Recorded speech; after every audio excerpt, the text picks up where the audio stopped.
What is the pleasure of Senator Judge Padilla? Yes, sir?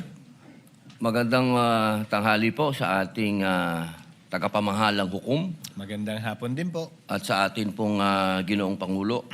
Nais ko lamang po magbigay ng isang maiksing manifesto. The gentleman has 2 minutes. Maraming salamat po. A'udhu billahi minasyaitanir rajim. Bismillahirrahmanirrahim. Mga mahal kong kasama, nais ko lamang pong idulog sa inyo ang aking nararamdaman, ang isang damdaming masasabi ko pong nagtatanong sapagkat ang mga nangyayari po sa ating hukuman sa mga oras na ito, hindi ko po alam kung ito ba ay eksakto lang na nangyayari o ito po ba ay sinasadya. Katulad po ng pagkakakulong ng ating dalawang senator judge na si Senator Jinggoy Estrada at si Senator Rodante Marcoleta. At ang kagiyat pong pagdating ng aming mga masasabing galing sa ombudsman, sa akin, at kay Senator Alan Peter Cayetano. At kahapon, pagkatapos pong ng isang araw na mabanggit ang patungkol sa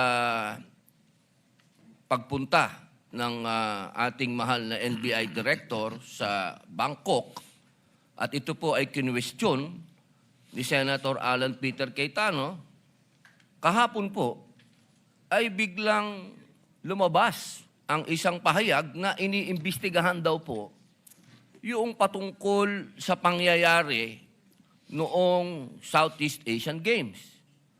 Ito po ba ay eksakto lang o ito po ba ay merong dapat tayong pangambahan? Sapagkat, alam niyo po, ako din po ay dapat ay pupunta ng Iran.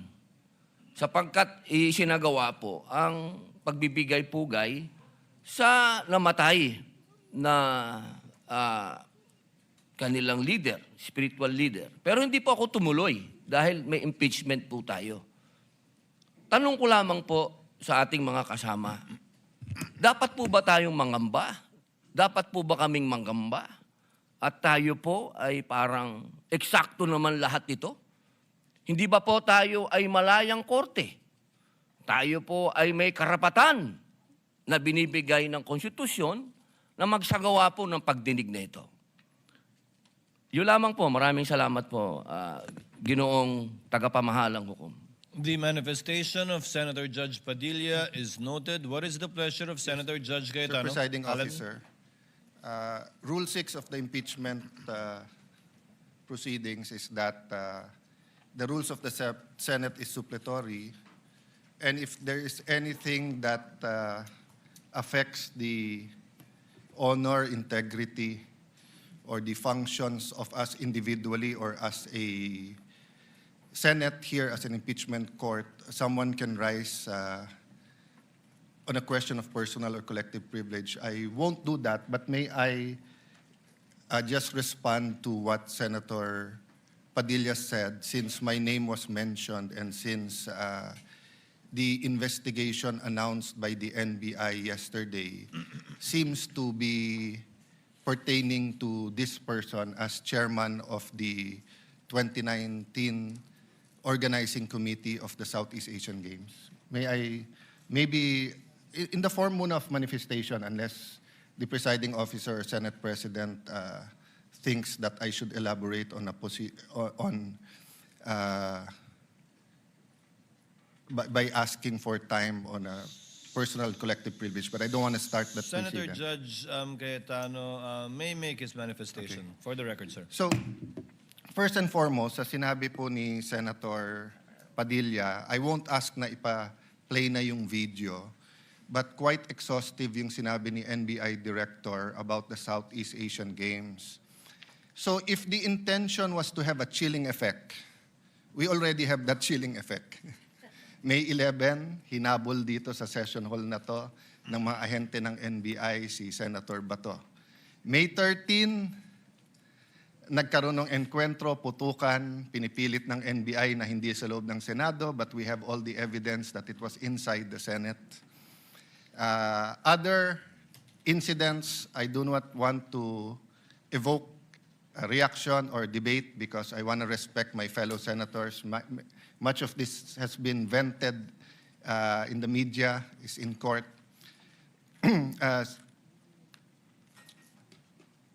Director Matibag has promised us that he will give us a warrant issued by the ICC, has promised us that he will hold his agents na nanggulpi ng isang OSAA. He will be the one to implement the contempt order and hold them in his office, but wala ditong natupad. So when I mentioned his name, his position the other day that it was bad taste, walang personal yun. I mean, regardless kung sinong, even if it was a secretary, an alter ego of the president who wrote the prosecution team or the defense team to say, pwede bang next week kasi may seminar, I would have said the same thing, di ba? Na, look at the gallery. Kompleto parati dyan from Congressman Ace Barbers to many Congressman Ridon. I won't name all of you, but you're busy people. But you think this is important, so you take time out and you are here.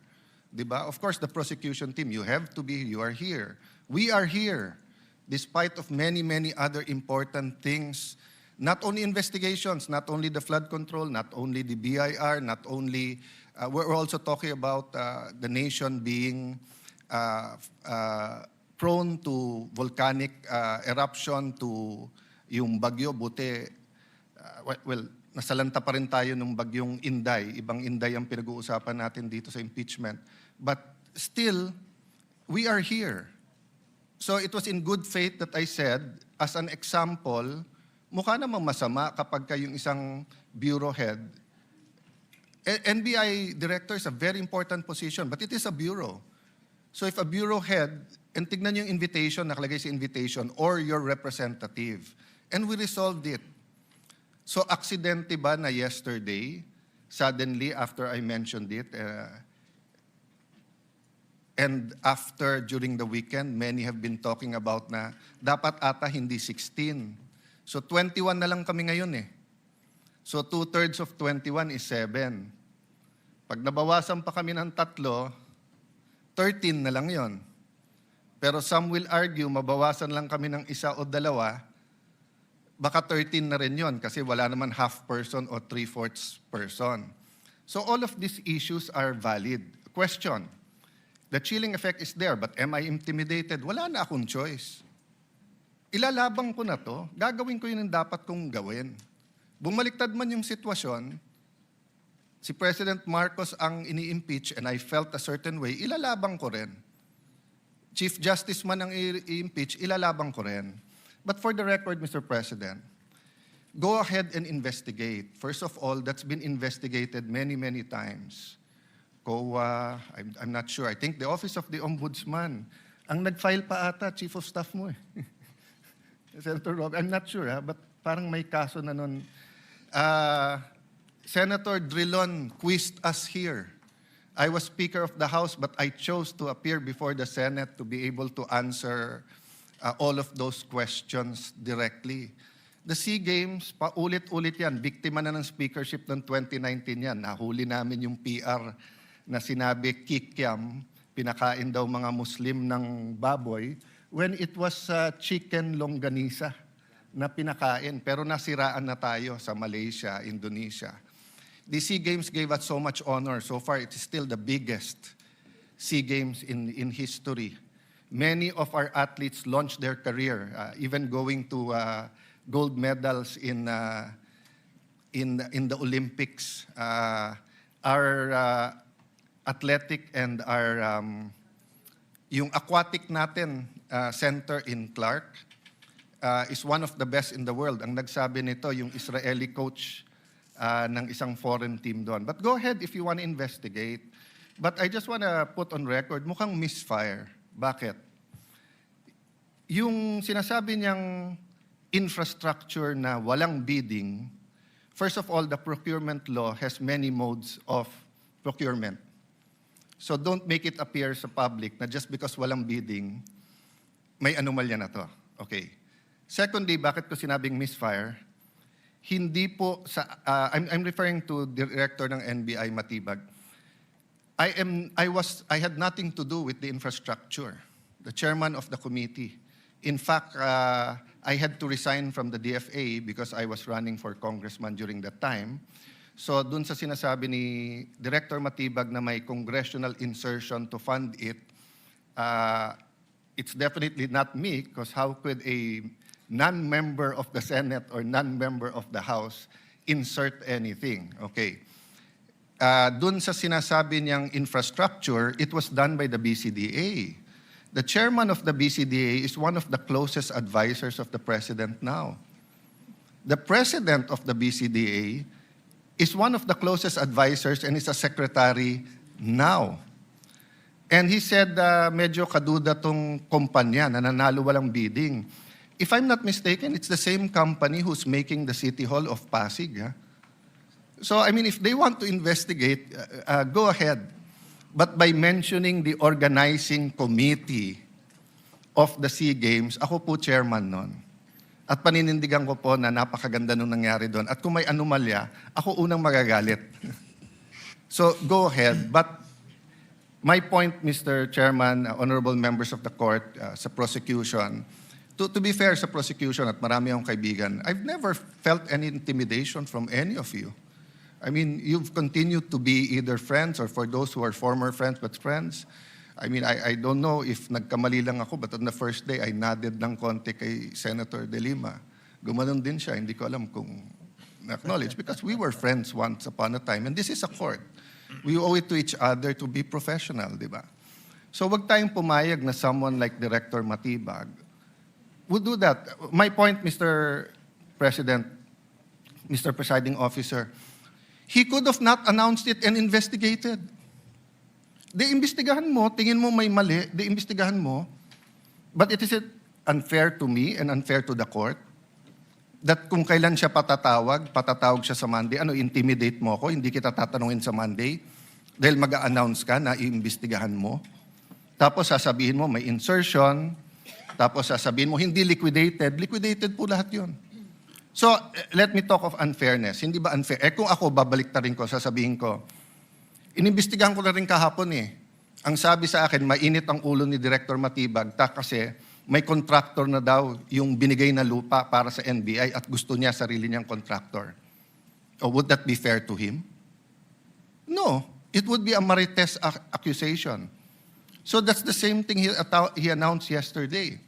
A marites accusation towards me that affects this court because I am now a senator judge.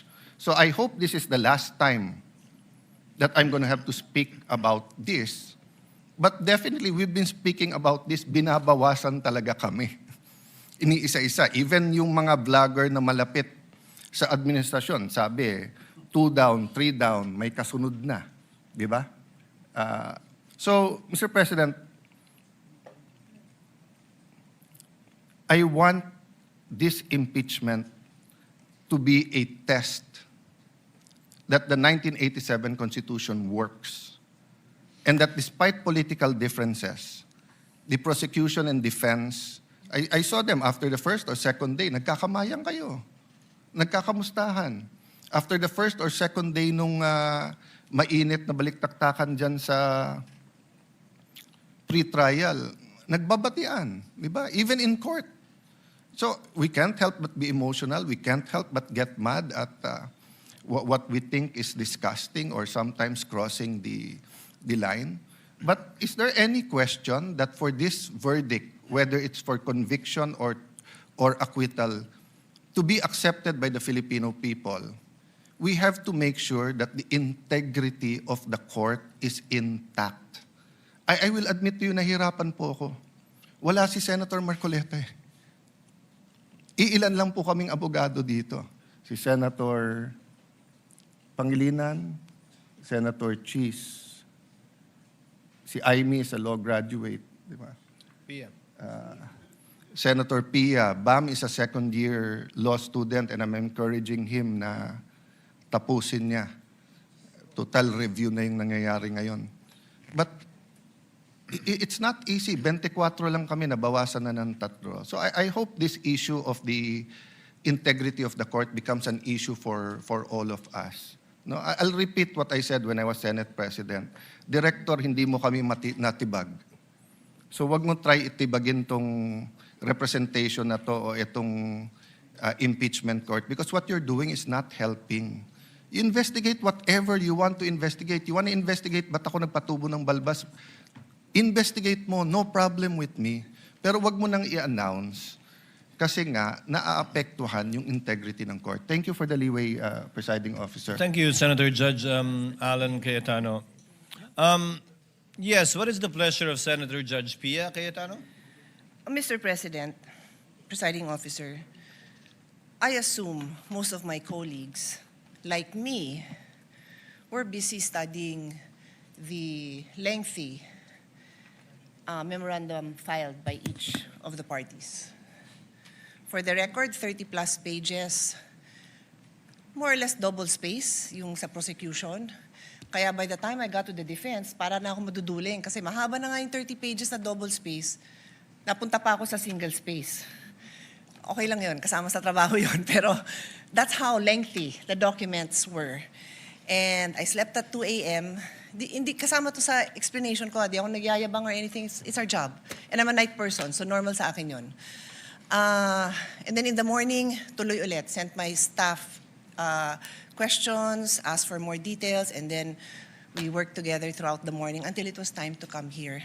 So I don't know anything about this statement of Director Matibag. But it bothers me to hear this. I now remember that I saw a message pop up in my phone, which hindi ko nga pinansin kasi nga ito yung important issue ko na pag-aralan ko tong memorandum ng mga parties na inabala nga naman nilang very lengthily and exhaustively na nila dinidiscuss in a written document. But I recall now na may nag-pop up na message from a coach telling me na gustong pa-imbestigahan yung SEA Games. And di ko talaga pinansin. And now Alan brings it up and I am bothered. There is no jurisdiction in the world that allows a judge to be pressured and intimidated. And I ask each one of you, my dear colleagues, payag ba tayo sa ganito? Ganito na ba tayo dito ngayon?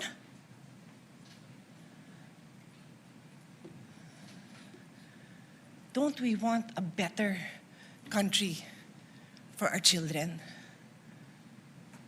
Why would you allow a director who was just called to be a witness next week brag that he's going to investigate? And again, I don't know. So I respectfully request that it be played. Because I want to understand. If I don't have reason to be upset, then thank you, I can focus. I can go back to the business on hand. But right now, I am upset to hear this. And I will stand up for each one of you. I don't care what side you're on. I will stand up for you if somebody tries to intimidate you. So with all due respect, Mr. Presiding Officer, I ask that we play it. I want to see what this witness is doing.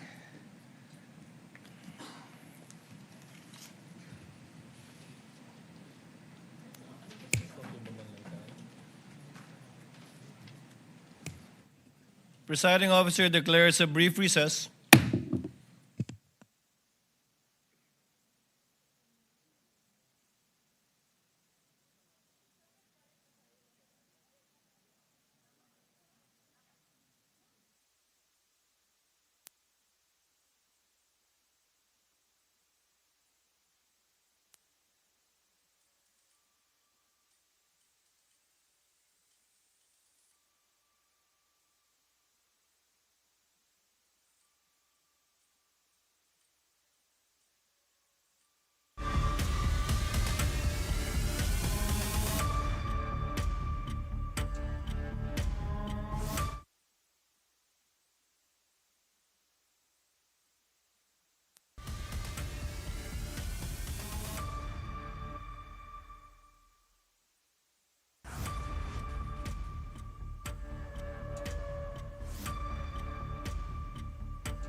trial is...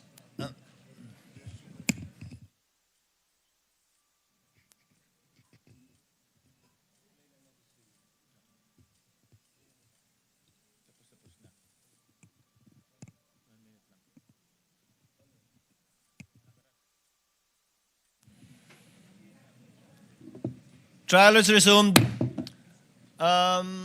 Chair grants the motion of Senator Pia in order for us to be able to move on with the matter on hand for today, which is the oral arguments of the parties. Chair therefore instructs the tech to kindly play the 1-minute video for Senator Judge Pangilinan is recognized. Yeah, thank you, Mr. Presiding Officer. We share, we support the position taken by the presiding officer, but we'd like to place on record that the good NBI director will be here on Monday. So my initial view is that we should be able to do this on Monday, but I will yield to the ruling of the chair, Mr. President. We thank the understanding and magnanimity of Senator Judge Pangilinan. The tech is instructed to play the more or less 1-minute video alluded to and requested by Senator Judge Pia Cayetano.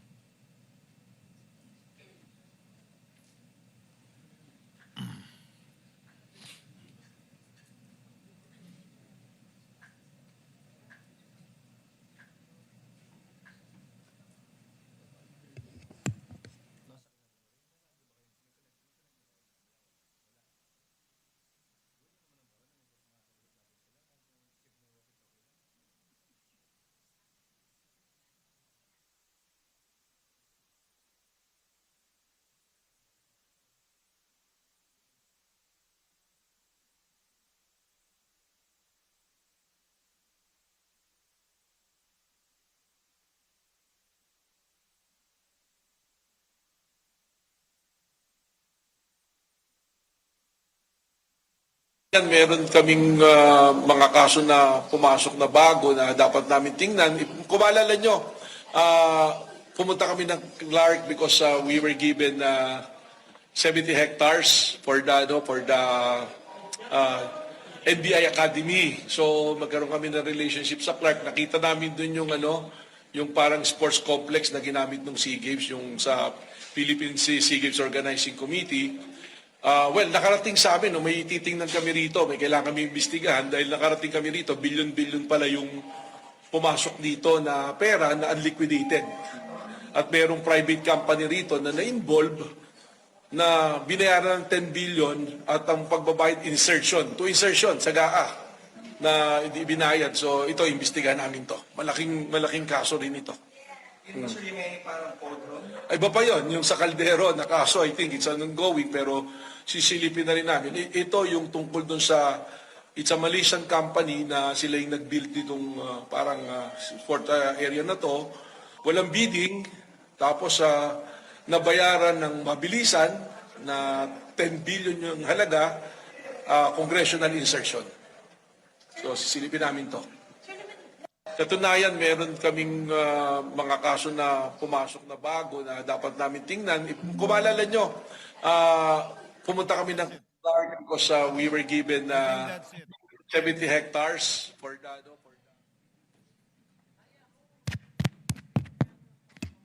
Senator Judge Pia Cayetano is recognized. Rest assured, Mr. Presiding Officer and dear colleagues and parties, I will not belabor this point. I will not stay long. But clearly, from the statements of Director Matibag, malaki daw kaso to. Naimbestigahan na niya? Alam niya ng malaking kaso? Paano niya nalaman? So sa akin lang, Mr. Presiding Officer, simple lang eh. What was the intention here? To distract the minority floor leader, who is one of only 2 lawyers right now, because our other lawyer was already carted off somewhere. So dalawa lang kami. So you want to distract him. So ako na lang ang tatayo dito. Hindi na siya makakapag-aral. Yung ba intention? Because it is clearly the intention. The fact that he has to stand up, the fact that I have to stand up, the fact that Senator Robin has to stand up, he is distracting us from our job. As Senator Alan said, he could do it quietly.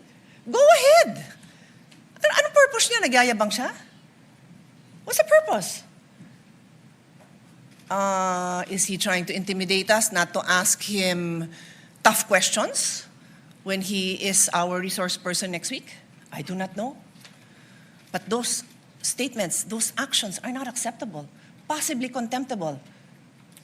So I ask the presiding officer and you, my dear colleagues, let's think about this clearly. I will stop now. As Senator Pangilinan said, we can take this up on Monday. Salamat na pinagbigyan niyo ako na mapanood natin at pag-isipan natin. Na gano'n na lang, pag may pinatawag tayo sa witness stand, abangan natin na magpe-press kung ano-ano pagsasabi tungkol sa atin. I didn't have enough time to research.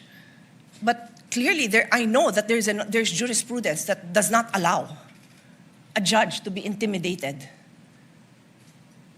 And if hindi pa nanakot yun, then I don't know what is. Kung hindi pa ninindak yun, then I don't know what is. Hindi tayo sensitive. Sanay tayo dito. Pero alam din natin kung pinapatamaan tayo, di ba? Alam natin yun. Hindi tayo tanga. O so paano? Sabihin ko ngayon sa kanya, manda ka sa akin ngayon. Pagdating mo, ganun ba? Gaganti na lang ako. Hindi ako ganun. Kilala niyo ako. For how many years ako tumayo dito? Hindi ako nanggaganti. Hindi ako mababaw. Pero I'm asking you, dear colleagues, huwag tayong papayag. The Filipino people deserve better. We deserve better. Thank you. Thank you, Senator Judge Pia. What is the pleasure of Senator Judge Alan Cayetano? Yes, I didn't know we were going to play it, but just for the record, there's no issue with the Qualdron because it was paid by the private sector. There was no public money used, and it was designed by the firm of a national artist. So much so that that same firm, I don't know when we started to hire them, whether it was the time of Senator Lacson as the Committee of Accounts for the new Senate building or the time of Senator Nancy. But until now, there's engagement. So it's so easy to find out. No? But can I shift to the topic at hand? Just one manifestation for the whole Senate regarding the oral arguments. We have not yet called the journal and called the court. Yes. So at the case. proper time, I just want to... Yes, you may do so at the proper time. Proceeding now, if there are no objections, the presiding officer will dispense with the reading of the July 14, 2026 Journal of the Senate sitting as an impeachment court and shall consider the same as approved. Clerk of court will please call the matter before the impeachment court. Case number 004-2026 in the matter of impeachment trial of Vice President Sara Duterte. Appearances for the parties.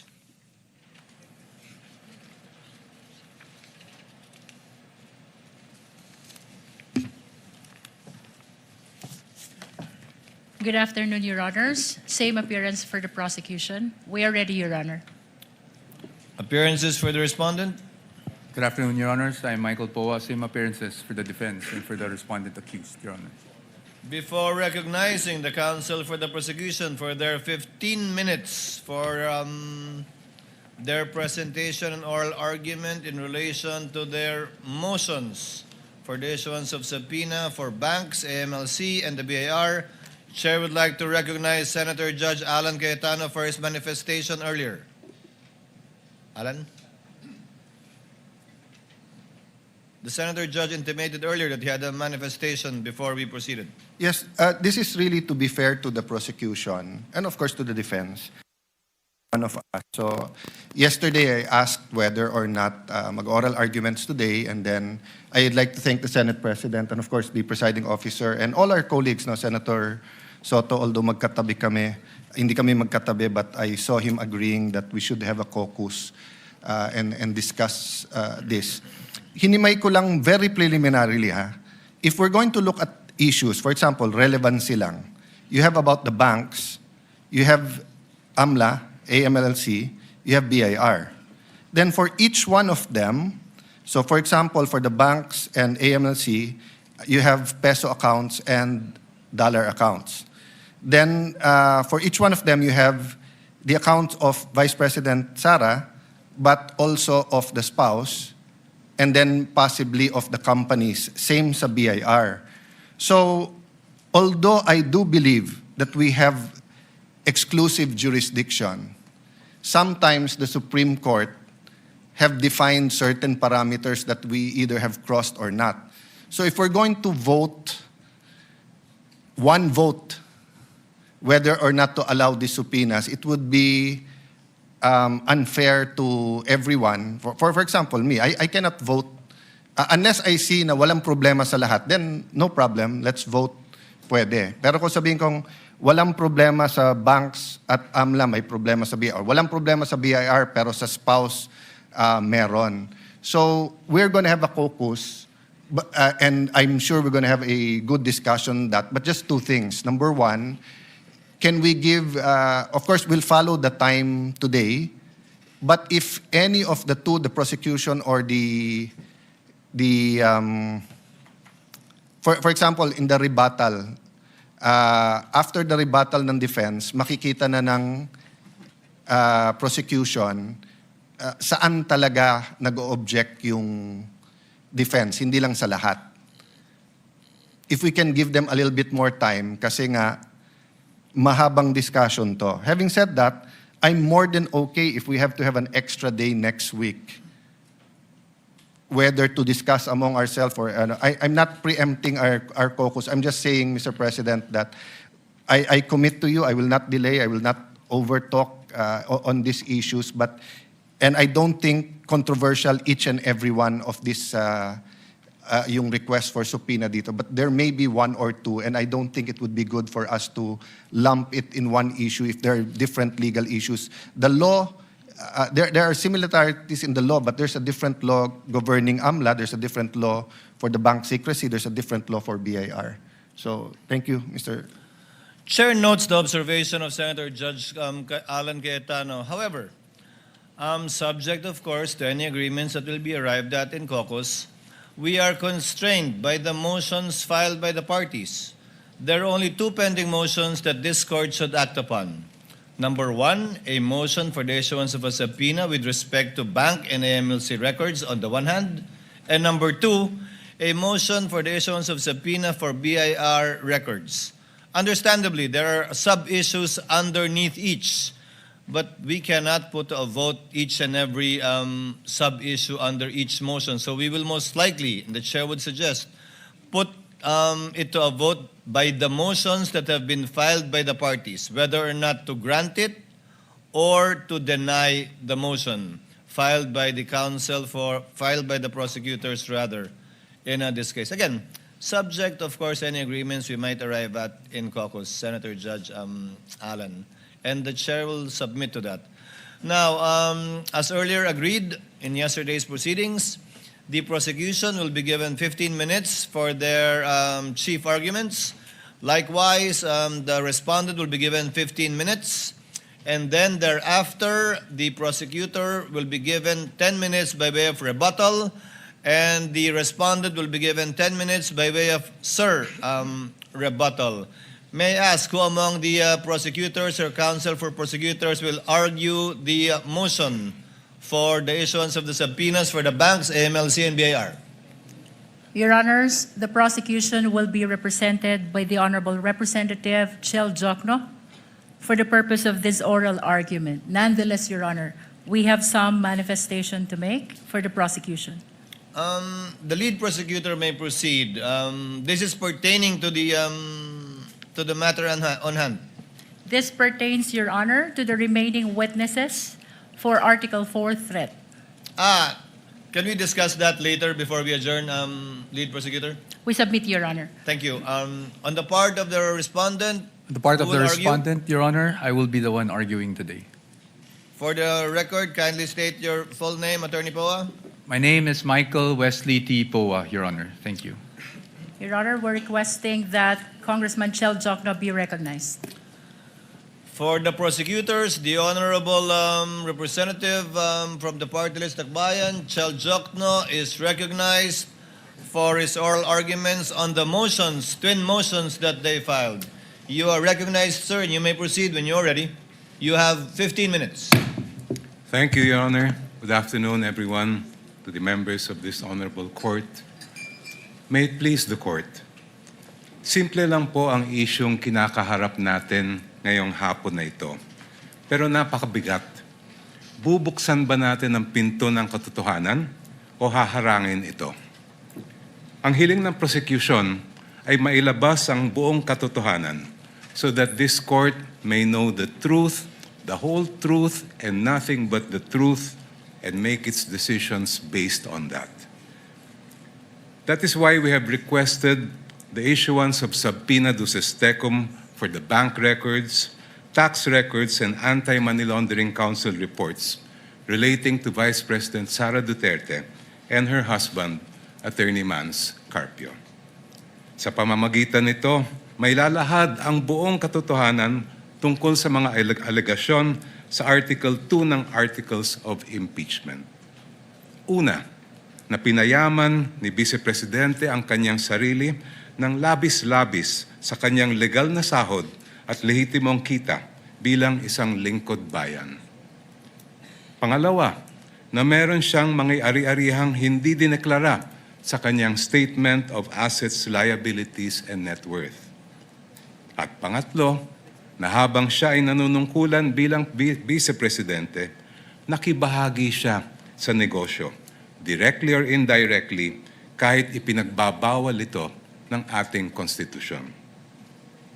Sasabihin marahil ng depensa na walang kapangyarihan ang hukumang ito na busisiin ng mga bank records, tax records at AMLA reports ni VP Sara. With all due respect, that argument is not only legally flawed, it is an affront to the authority of this honorable court.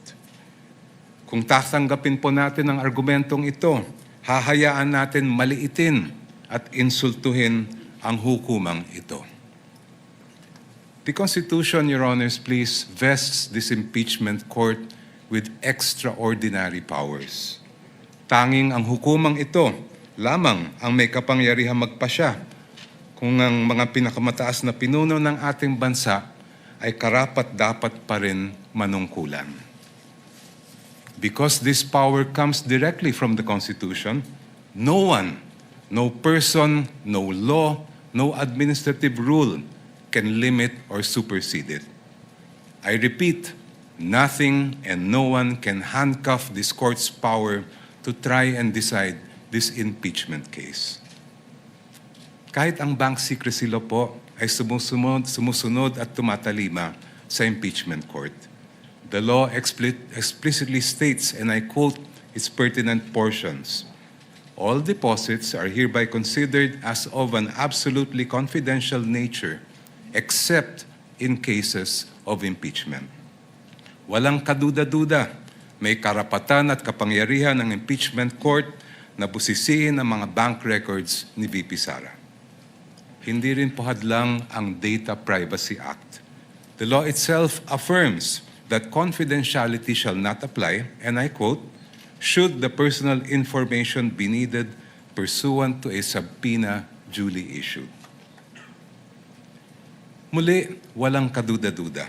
May karapatan at kapangyarihan ng impeachment court na ipasubpoena ang mga dokumento ni VP Sara Duterte. Pero sabi po ng kampo ni Vice President, irrelevant daw ang mga bank records, AMLAC reports at BIR records. Lalo na daw yung mga transaksyon na nangyari bago siya umupo bilang pangalawang Pangulo dahil wala raw itong kinalaman sa kasong ito. The prosecution respectfully but vehemently disagrees.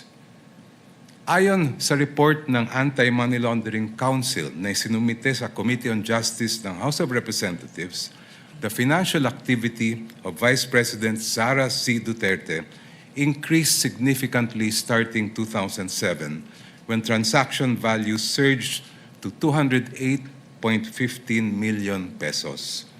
According to this report, which is marked as Exhibit P-2-7-8, I quote, financial movements intensified between 2009 and 2013 with consistently high totals exceeding 400 million pesos, including notable peaks in 2009, 704.93 million pesos, 2010, 648.58 million pesos, and 2011, 597.15 million pesos.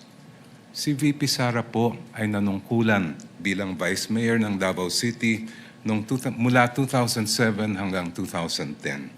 Naglingkod naman siya bilang Mayor ng Davao City mula 2010 hanggang 2013. From 2007 to 2013, ayon sa records ng AMLAC, lumampas sa 3 billion pesos ang kanyang financial activity. May kinalaman ba ito? Ito ba ay relevant sa Article 2 ng Articles of Impeachment, which alleges, among others, that VP Sara betrayed the public trust and culpably violated the Constitution when she amassed unexplained wealth manifestly disproportionate to her lawful income? Para sa prosecution, malinaw ang sagot. The Vice President's financial activity as Vice Mayor and Mayor of Davao City relates directly to the main fact in issue in this case, her fitness or unfitness to serve as Vice President. Let me explain.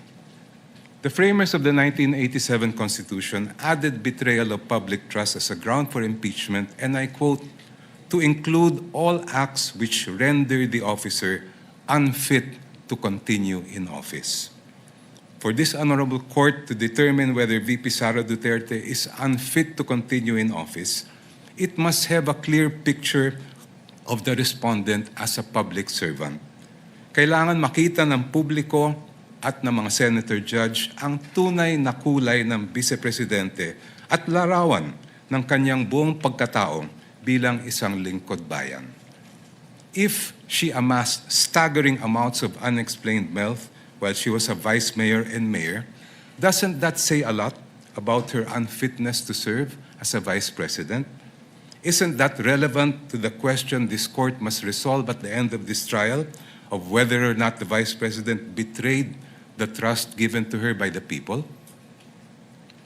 From what I have gathered and read, Your Honors, please, this is not the first time this court has been confronted with this issue. Sa impeachment ni dating Chief Justice Renato Corona, tinanggap ng hukumang ito ang mga ebidensyang nakalap bago pa man siya naupo bilang punong hukom. I believe it was then Senator Judge, now presiding officer Francis Escudero, who raised the question, will the impeachment court consider only Corona's acts as Chief Justice? This after observing that some exhibits predated his appointment as Chief Justice. This matter was taken up in caucus, after which this court decided to allow such evidence. When Philippine Savings Bank President Pascual Garcia III testified before this court in the same Corona trial, he refused to answer the question of then Senator Judge Franklin Drilon on the starting balance of Corona's 2 peso-denominated accounts. But, if I'm not mistaken, it was Senator Judge Alan Peter Cayetano who said that records of initial deposits are among the quote-unquote opening documents that should have been brought to the impeachment court. After reading the subpoena, presiding officer Senator Juan Ponce Enrile held that Senator Judge Cayetano's observation was correct. During the same hearing, the presiding officer ordered the issuance of subpoena to PS Bank Katipunan branch manager Annabel Chongson to bring all the bank records of the Chief Justice. A few days later, the impeachment court denied the defense's motion to quash the subpoena for the peso bank accounts of CJ Corona. The presiding officer explained that the purpose of the subpoena is to find out if Corona has not included the deposits in his SALN. This court also denied the defense's motion to suppress evidence on Corona's bank accounts. Sa huli, binusisi ng hukumang ito ang bank records ni Chief Justice Corona mula sa kanyang unang balanse bago pa man siya naging punong mahistrado. The panel of prosecutors respectfully submits that the subpoenas for the production of the bank records, AMLA documents, and BIR documents of the Vice President and her husband are proper and should be issued by this honorable court. Now allow me, Your Honors, to return to my first point. There is a deeper reason why this court must resist the attempts of the respondent to exclude evidence that is obviously relevant. It has to do with curtailing the power of this court. The Constitution gives this honorable court, and I quote, the sole power to try and decide impeachment cases. Kayo lang po, Your Honors, ang may kapangyarihang magpasya kung ano ang impeachable offense at kung anong ebidensya ang maaaring tanggapin para patunayan ito. Kinilala ito mismo ng Korte Suprema. In the case of Francisco versus House of Representatives, the Supreme Court declared, and I quote, a determination of what constitutes an impeachable offense is a purely political question which the Constitution has left to the sound discretion of the legislature. Such an intent is clear from the deliberations of the Constitutional Commission.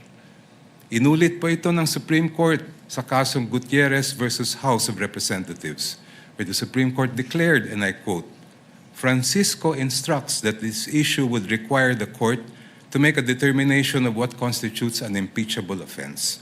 Such a determination is purely a political question which this Constitution has left to the sound discretion of the legislature. Clearly, the issue calls upon this court to decide a non-justiciable political question which is beyond the scope of its judicial power. Since this impeachment court has the sole power to determine what constitutes an impeachable offense, no one, not the Supreme Court, much less the defense, can impose limitations on that power. No one can dictate to this court how to exercise the exclusive power to decide what constitutes an impeachable offense.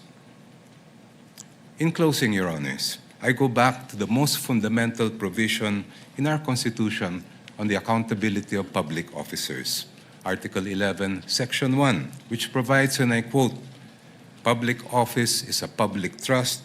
Public officers and employees must at all times be accountable to the people. Ibig sabihin po, sa proseso ng impeachment, ang pananagutan sa taong bayan ang pinakamahalaga sa lahat. Kaya naman po, ang hiling namin sa Korte, gamitin ang inyong natatanging kapangyarihan at karapatan na busisiin ang bank records, tax records at AMLA reports kaugnay ni VP Sara at ng kanyang asawa. Sa ganitong paraan, Your Honors, madedesisyonan ninyo ang kaso base sa buong katotohanan. The truth, the whole truth, and nothing but the truth para sa interes at kapakanan ng sambayanang Pilipino. Before I close, if Your Honors, please, if I have whatever time I have left, may I request that it be credited to my rebuttal. Maraming salamat po. We will try to do that, Your Honor. You have 1 minute and 39 seconds. And if at all we do so, we shall equally credit it to the rebuttal, if any, of the Counsel for Respondents. Thank you, Your Honor. Attorney Powa, if you're ready, you may proceed with your oral arguments on the twin motions filed by the prosecutors. You may proceed, sir, when you're ready. Thank you, Your Honor. You have 15 minutes. Mr. Presiding Officer, Honorable Senator Judges, magandang hapon po sa inyong lahat. The issue before the impeachment court today is not whether you possess the power to issue a subpoena. The real issue is whether such power may be exercised in a manner that disregards due process and compels the production of documents and information beyond what is allowed by law. Your Honors, jurisprudence provides that for a subpoena to be valid, it must comply with twin requirements of 1, definiteness, and 2, relevance. Ibig sabihin po nun, dapat particularly describe po ang nasasaklaw ng subpoena at dapat may direktang kaugnayan sa ginagawang paglilitis. Your Honors, when a subpoena becomes oppressive, when it is unreasonable, and when it is merely issued for the very purpose that there is a hope that somewhere, somehow, something incriminating will come out, it ceases to be an instrument of justice. It becomes a weapon of a fishing expedition. And that is exactly what confronts this very court today. And that is why the defense has taken the position that the prosecution's requests must be denied. Allow me to explain, and let me begin with constitutional points. Our first point, Your Honors, due process. Impeachment is primarily a legal and constitutional procedure with political characteristics. It is sui generis, but it is not a purely political proceeding. Ibig sabihin po nun, the Bill of Rights, especially the due process clause, applies in all stages of the impeachment process. Your Honors, those are not my words. Those are the words of the Supreme Court in Duterte versus House of Representatives. And that is the law of the land.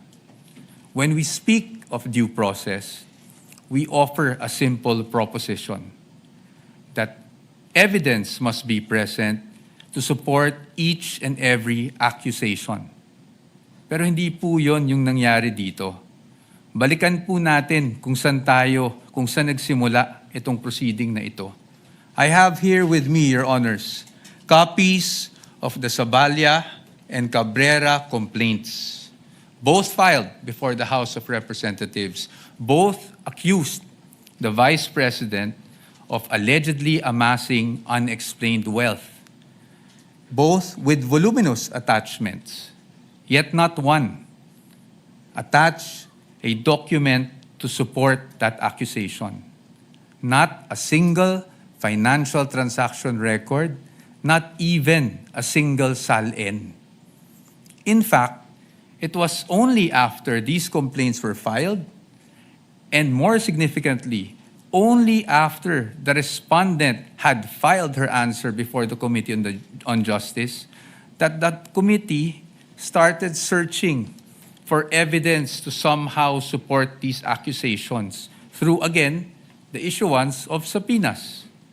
Your Honors, we objected then, and we are still objecting now, because with all due respect, the position of the defense is that is the very definition of a fishing expedition. Your Honors, in our legal system, it is not permitted to accuse now and then just look for proof later on. That is not how due process works. Hindi po dapat natin pinapayagan yan. Moving on to my second point, Your Honors, let's talk about relevance. It is our position that the requests of the prosecution are in fact fatally overbroad. Bakit po fatally overbroad? An impeachable offense is an act or omission committed while the public official is occupying an impeachable office, not before being elected or appointed to such position. Again, Your Honors, those are not my words. Those are the words of the Supreme Court in Duterte versus the House of Representatives. That is controlling, and that is the law of the land. Yet here, Your Honor, today, the prosecution is requesting for documents spanning almost 2 decades, almost 20 years, dating as far back as 2007. Your Honors, it is a fact na noong 2007, ang respondent ay vice mayor pa lamang. Definitely not an impeachable office, Your Honors. How is that relevant? It is the position of the defense that it is not. In fact, what that is an unlimited search throughout a person's financial history. That should not be allowed. Your Honors, if a subpoena is not narrowly tailored, it is oppressive.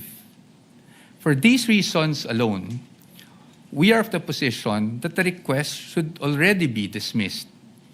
Nonetheless, if the impeachment court were to extend its utmost liberality, which the prosecution have asked for in their memorandum, we'd like to point out, Your Honors, that Congress itself, the Senate and the House of Representatives, enacted laws that specifically prohibit the disclosure of these information that the prosecution is asking for now. Let us go through them one by one. Let's start with RA 9160 as amended by RA 11521, which is the Anti-Money Laundering Act. Your Honors, the prosecution is asking for covered transaction reports, suspicious transaction reports, financial intelligence reports, again, spanning almost 2 decades. However, it is clear under Section 8A, which we are flashing on the screen right now, na bawal po yun.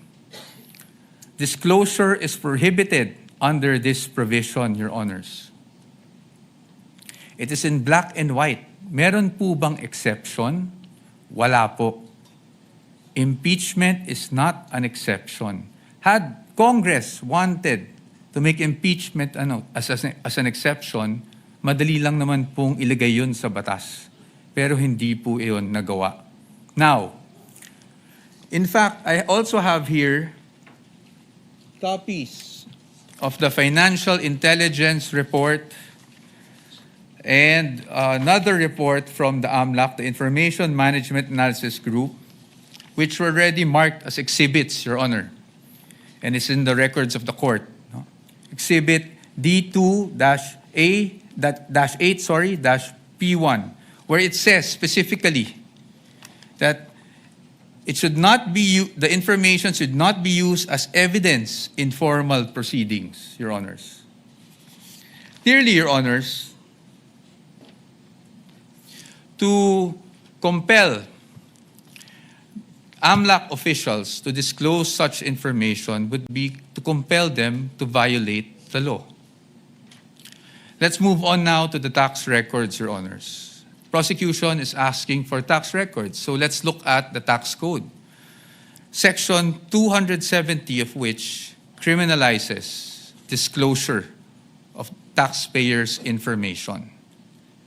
Meron po bang exception sa batas na ito? Meron po, but it is limited. Kasama po bang impeachment? Hindi po. That is very clear. Again, Congress wanted to put an exception for impeachment. They could have easily done so, but they did not.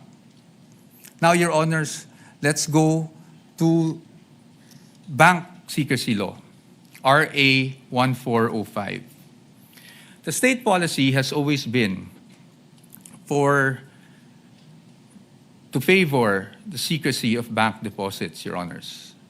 Dito, while we recognize that impeachment is in fact an exception, Your Honors, we submit that this exception is not automatic.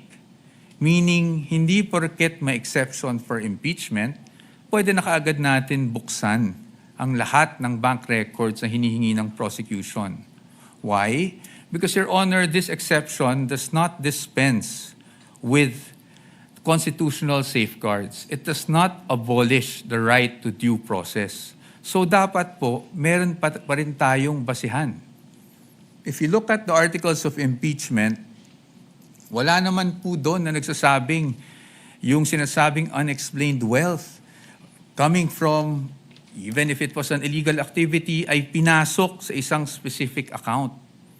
In fact, Your Honors, this exception does not automatically mean that we should permit a fishing expedition.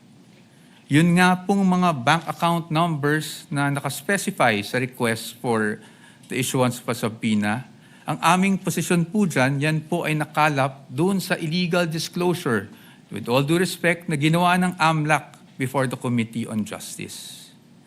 And then, Your Honors, they're also asking for the bank records of the spouse. Your Honor, the spouse is not an impeachable officer. And therefore, the spouse is not covered by this exception. Again, Your Honors, we should not allow this. In closing, Your Honors, the prosecution has repeatedly invoked accountability. Your Honors, we agree with them. No one is above the law. But in the same manner, no one must fall below or be outside the protection of the law. Impeachment is indeed a powerful constitutional tool. But Your Honors, impeachment is not a magic word or a magic wand that one can just wave to transform an illegal act into a legal act, to transform unlawful access to lawful access. That is not what the Constitution contemplates. That is not what the laws enacted by Congress contemplate. And that is not something that the Honorable Impeachment Court should allow. We submit, Your Honors. Thank you very much. The gentleman still has 2 minutes and 48 seconds, which we shall credit, similar to the request of the prosecutor, to your rebuttal should you desire to use it, counsel, for the respondent. Attorney Po. Thank you, Your Honor. Counsel, the prosecutor is recognized. Attorney Chel Jokno, you have 11.38 minutes, which will round off to 12 minutes, counsel. You may Thank proceed you. when you're ready for Thank you. for your rebuttal. Maraming salamat po, Mr. Presiding Officer, at magandang hapon po ulit sa ating lahat. Let me address each of the points that the defense has raised in their oral argument. Sabi po nila una ay due process daw ang isang paulit-ulit na dinidiin ng defense. But there's no debate that due process applies in this proceeding, just like in any other proceeding. The real issue before this honorable court is, will the subpoenas that we are asking be issued by this court actually deprive the respondent of any form of due process? Ang aming paniwala po ay hindi, and allow me to explain why. First of all, we are not yet at the stage where any evidence is being put in the trial or offered to the honorable court. Nandito pa lang po tayo sa punto na kung maari bang ipaproduce natin itong mga dokumentong ito. The defense will have every opportunity to make objections if and when particular exhibits or documents are identified by a witness and offered in evidence. Therefore, wala pong due process violation ang pag-issue ng subpoena. Second, the defense repeatedly cites the case of Duterte versus House of Representatives as, I quote, the law of the land, as I quote, controlling daw yung decision na yan. But I must remind the defense of that particular case and why the pronouncements quoted are mere obiter dicta, o kung sa simpleng salita po ay side comment lang. The entire Duterte versus House of Representatives case revolved around a different mode of impeachment. Kung maalala po natin, yan yung at least one-third na members of the House ang nagsampa ng kaso. And the entire decision discussed how due process should apply to that mode of impeachment. Totoo, may sinabi ang Supreme Court tungkol sa mode na ginamit po ng Saballa and the Cabrera complaints. Pero hindi po yun ang issue sa kaso ni Duterte. That issue is just a side bypass or incidental declarations of the court that are not controlling and are not the law of the land. And if you look mismo at the decision of the court, they expressly said, we are speaking of due process in relation to how these proceedings reached the Senate as an impeachment court, not this kind of procedure. Second, paulit-ulit din po nilang sinasabi na ang ginagawa po ng prosecution ay fishing expedition. Actually po, meron ng desisyon ang Supreme Court that addresses squarely this point. This case involved a case of unexplained wealth, the case of Republic versus Rabusa, GR 208183, decided August 31, 2022.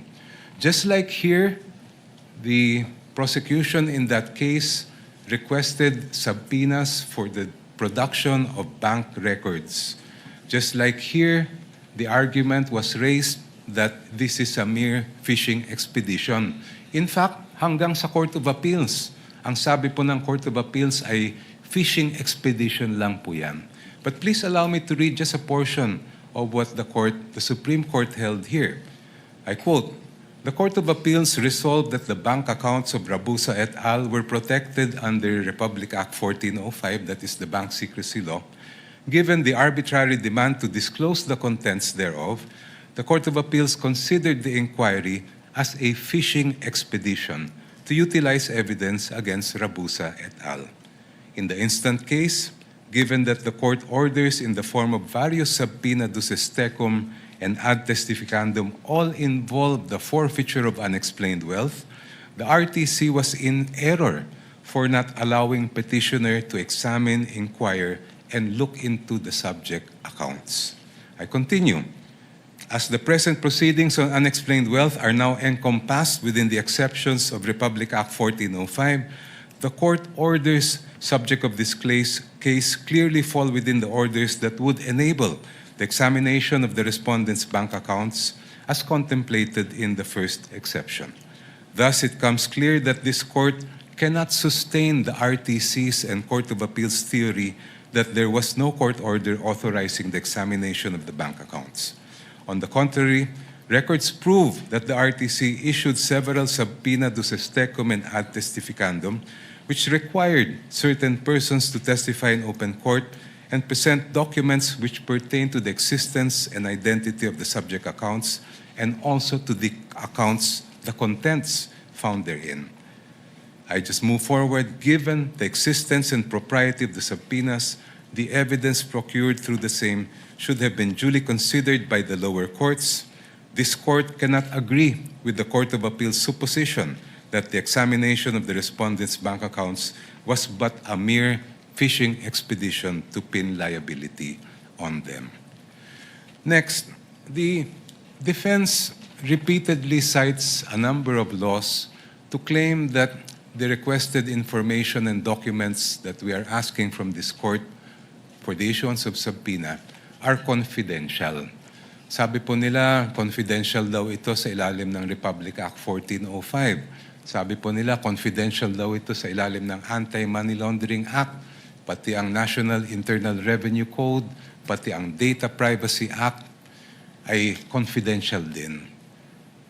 Pero kung titingnan po natin, klaro po at malinaw po sa amin ang batas at ang utos ng saligang batas sa impeachment court na ito. You have the sole exclusive power to determine an impeachable offense, and that includes the power to find out, ferret the entire truth, and make your decision on that basis. I will not dwell on the exception to Republic Act 1405. That's very clear. There's an exception for impeachment. Pero paano naman po yung sinasabi nilang Section 8A ng Anti-Money Laundering Law? If you read that law, particularly that provision, it clearly refers to prohibiting leaks by members of the Anti-Money Laundering Council. It never was intended to short-circuit the impeachment process or limit the powers of this honorable court to find out the truth. Ganon din po ang nakalagay sa ating National Internal Revenue Code. Sabi po ng defense, there's nothing that allows these documents to be made public. I cite Section 71, NIRC. After the assessment shall have been made, I'll just move forward. The returns, together with any corrections, shall be filed in the office of the Commissioner, and I quote, and shall constitute public records and be open to inspection as such upon the order of the President. And in fact, during the Corona impeachment trial, the President at that time did order, and that is why this court admitted the BIR documents. Your Honors, madaling sabihin na confidential ang ilang impormasyon at dokumento. Madaling magturo ng batas. Pero ang hinahanap po ng impeachment court ngayon at sa mga susunod na araw, linggo at buwan ay ang katotohanan. At ang layunin ay makamit ang pananagutan.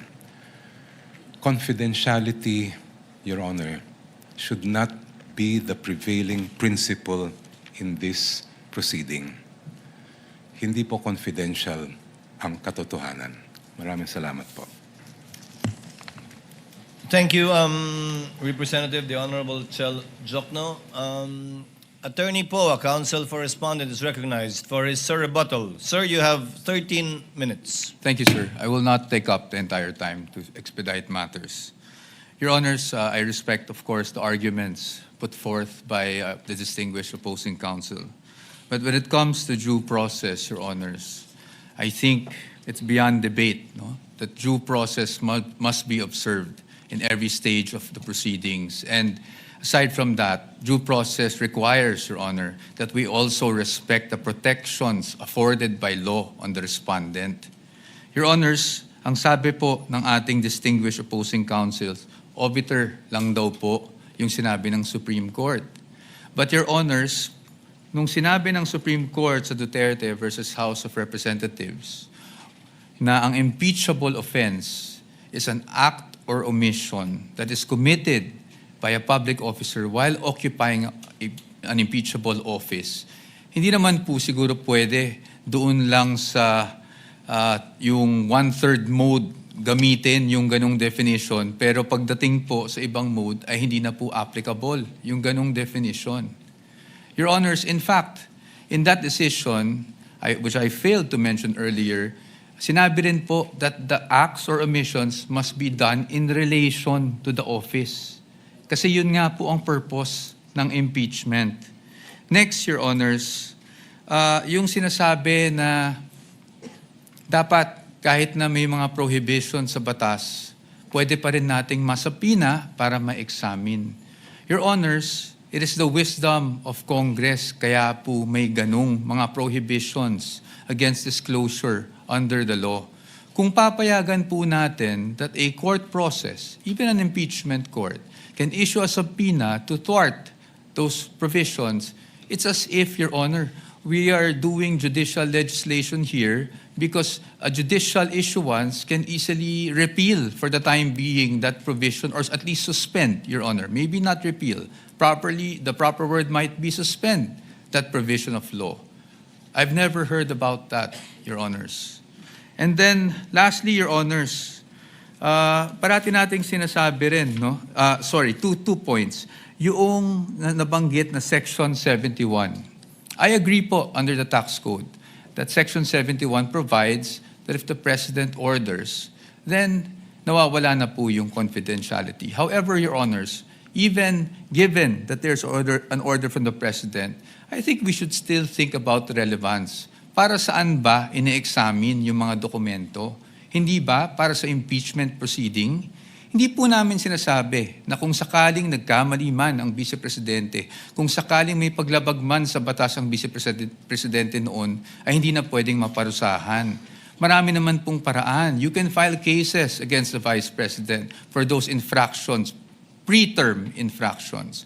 Pero pag impeachment po ang pinag-uusapan, we are limited to what impeachable offenses are. And again, the Supreme Court is clear about that. Your Honors, there's also a repeated citation of the Corona case. But we would just like to point out that the Corona case was tried, decided upon way before Duterte versus HOR. And Your Honors, since it was decided before Duterte versus HOR, the Supreme Court was fully cognizant of what happened in the Corona trial. And yet, Your Honors, they imposed these guidelines. In fact, the line itself in the Duterte versus HOR is we clarify, I quote, we clarify the constitutional requirements of impeachment. At kasama doon yung nabanggit namin kanina on what constitutes an impeachable offense. And that is very clear.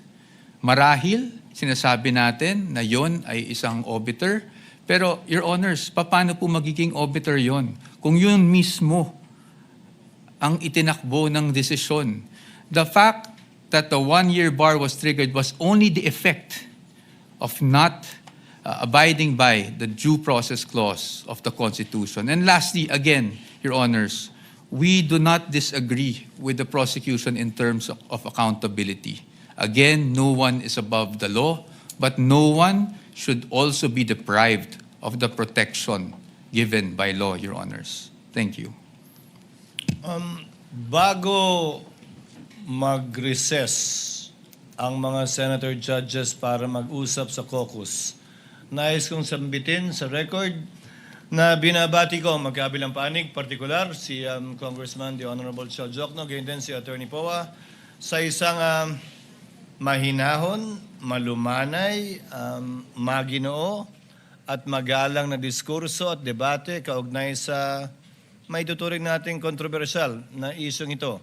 At inaasahan ko, yan din ang magaganap sa caucus at sa aming pagbabalik matapos nito. Senator Judge Alan Cayetano is recognized. Thank you, Presiding Officer. Very eloquently said. Before we go to our favorite subject, recess, the prosecutor was going to say something about Monday witness. Can we hear that? Because if, I don't want to preempt, but can we hear that? Because if they're not going to have witnesses on Monday, I have a proposal. I'm sure they will. They were, in fact, on the verge of announcing it. No, because, Mr. President, this is what I wanted to say. We do need a caucus, but after hearing both sides, I really have many questions, and I think we should really, dapat mahimay. But after hearing them, I think there's a couple of issues we will agree on, but I'd rather ask my questions on Monday. So if everyone agrees, then we can caucus but allow them to adjourn, no? Unless someone wants to ask after our caucus. We will hear the lead prosecutor. However, Senator Judge Cayetano, it is the predisposition of the presiding officer, given that we don't have any witnesses today to settle this matter and this issue today. That's the only matter for us to discuss anyway. That's my point, Senator Judge. No, I'm reviewing the rules. Hindi naman tayo tatagal pag per legal issue kasi nakalagay naman not more than 2 minutes. So, meaning for example, for me, issuing the subpoena is not one issue. Whether the subpoena is to the VP or to her husband is two separate issue. Peso account or dollar account is a separate issue.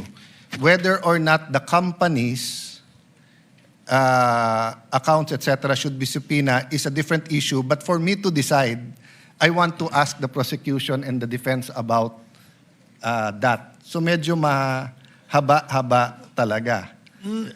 To answer the Senator Judge, we have a precedent that I think, if I remember correctly, it involves the good gentleman himself.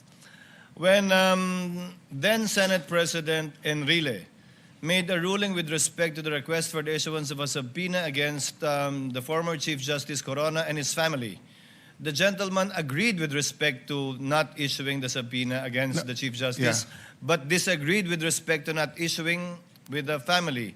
No, I was correct there. That was the first, the rules of court says pwede pagka son-in-law. But I was overruled by Senator Enrile. I appealed. The body agreed with him. So even if I was correct, I was overruled. But my point is, Mr. Presiding Officer, that was one simple issue. That's why I didn't argue.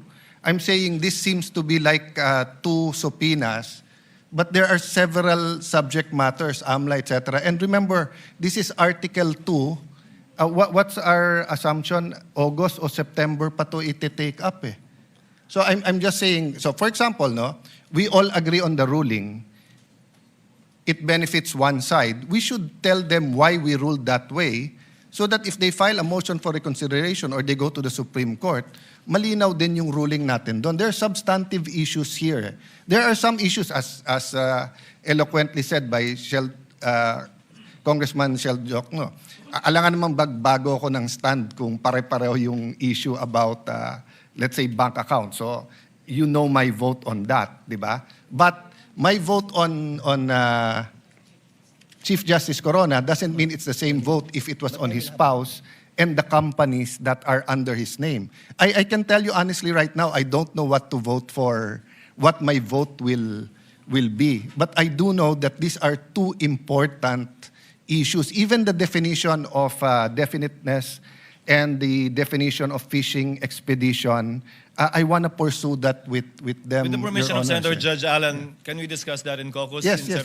So I'm just saying, if we're going to discuss it and maraming magtatanong, do you want them to go home and we can extend till Thursday next week or whatever? No, not at this time. Okay. We can advise I them submit properly to the presiding at the officer. appropriate time. Senator Judge Pangilinan. Now, just to reiterate the earlier manifestation of the presiding officer, we agreed to go on caucus after the presentation, Yes. after the oral argument. So let us stick to the agreement, Mr. President, Mr. Presiding Officer. Thank you. Umaasa pa rin ako na magiging mahinahon yung caucus. So we move to... Chair declares a recess. We will advise the parties as to what time we will most likely finish once we know that we are in the process of winding up. In the meantime, kindly relax and study the next witnesses you will be presenting. Trial is on recess.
The trial is resumed. For the information of the parties as well as the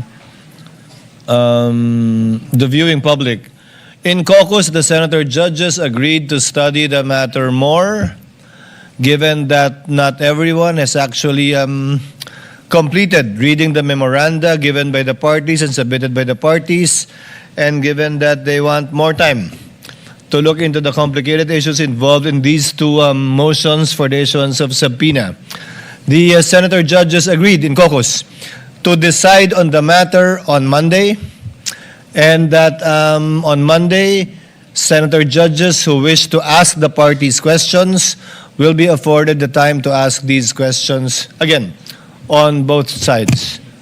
Following our rules, it shall be 10 minutes per senator, not exceeding 1 hour for each side. At this juncture, may now recognize the lead prosecutor, the Honorable Luistro. As I understand, she intended earlier to make a manifestation with respect to their intended witnesses on Monday. Kindly already exclude Monday, Honorable Luistro. Yes, Your Honor. First of all, we would like to acknowledge the positive response of the Honorable Impeachment Court to our previous manifestation. Accordingly, we would like to reiterate that the prosecution will no longer be presenting Attorney Zuleika Lopez as well as Captain Belinda Bello. Reiterating, however, the same concern on redundancy, surplusage, and lack of necessity, the prosecution further manifests that we will not be presenting as well the following witnesses for Article 4, that is threat. Number 1, Your Honor, is the Philippine National Police Firearms and Explosives Office representative. The witness intended to testify that the respondent owns firearms, including the high-powered ones, which demonstrate the capacity and capability to execute the threat.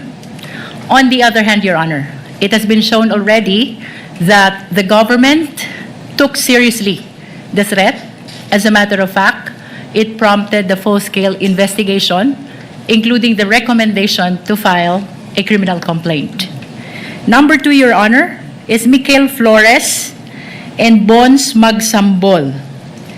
They belong to the press who were present during the November 23 video conference. They will be testifying that they were among the reporters or media persons who were present during the video conferencing, and to the fact that they heard the respondent utter the threat against the President, the First Lady, and the former Speaker. On the other hand, Your Honor, the testimony of Agent Calilong already established that the video is authentic, plus, considering, Your Honor, the defense's subsequent admission that the same are authentic videos, Your Honor. Number 3, Your Honor, is Sheriff Abe Andres. The witness intended to testify on the 2011 incident pertaining to the violence allegedly committed by the respondent on the sheriff. On the other hand, Your Honor, during the past proceedings, it has been acknowledged by both parties. Particularly, it was acknowledged already that the occurrence of this incident of 2011. So we deem it unnecessary as well to present this particular witness. Number 4, Your Honor, is the family member of a victim of threats. The witness intended to testify on the effect, the gravity, and the seriousness of the threat allegedly committed by the respondent.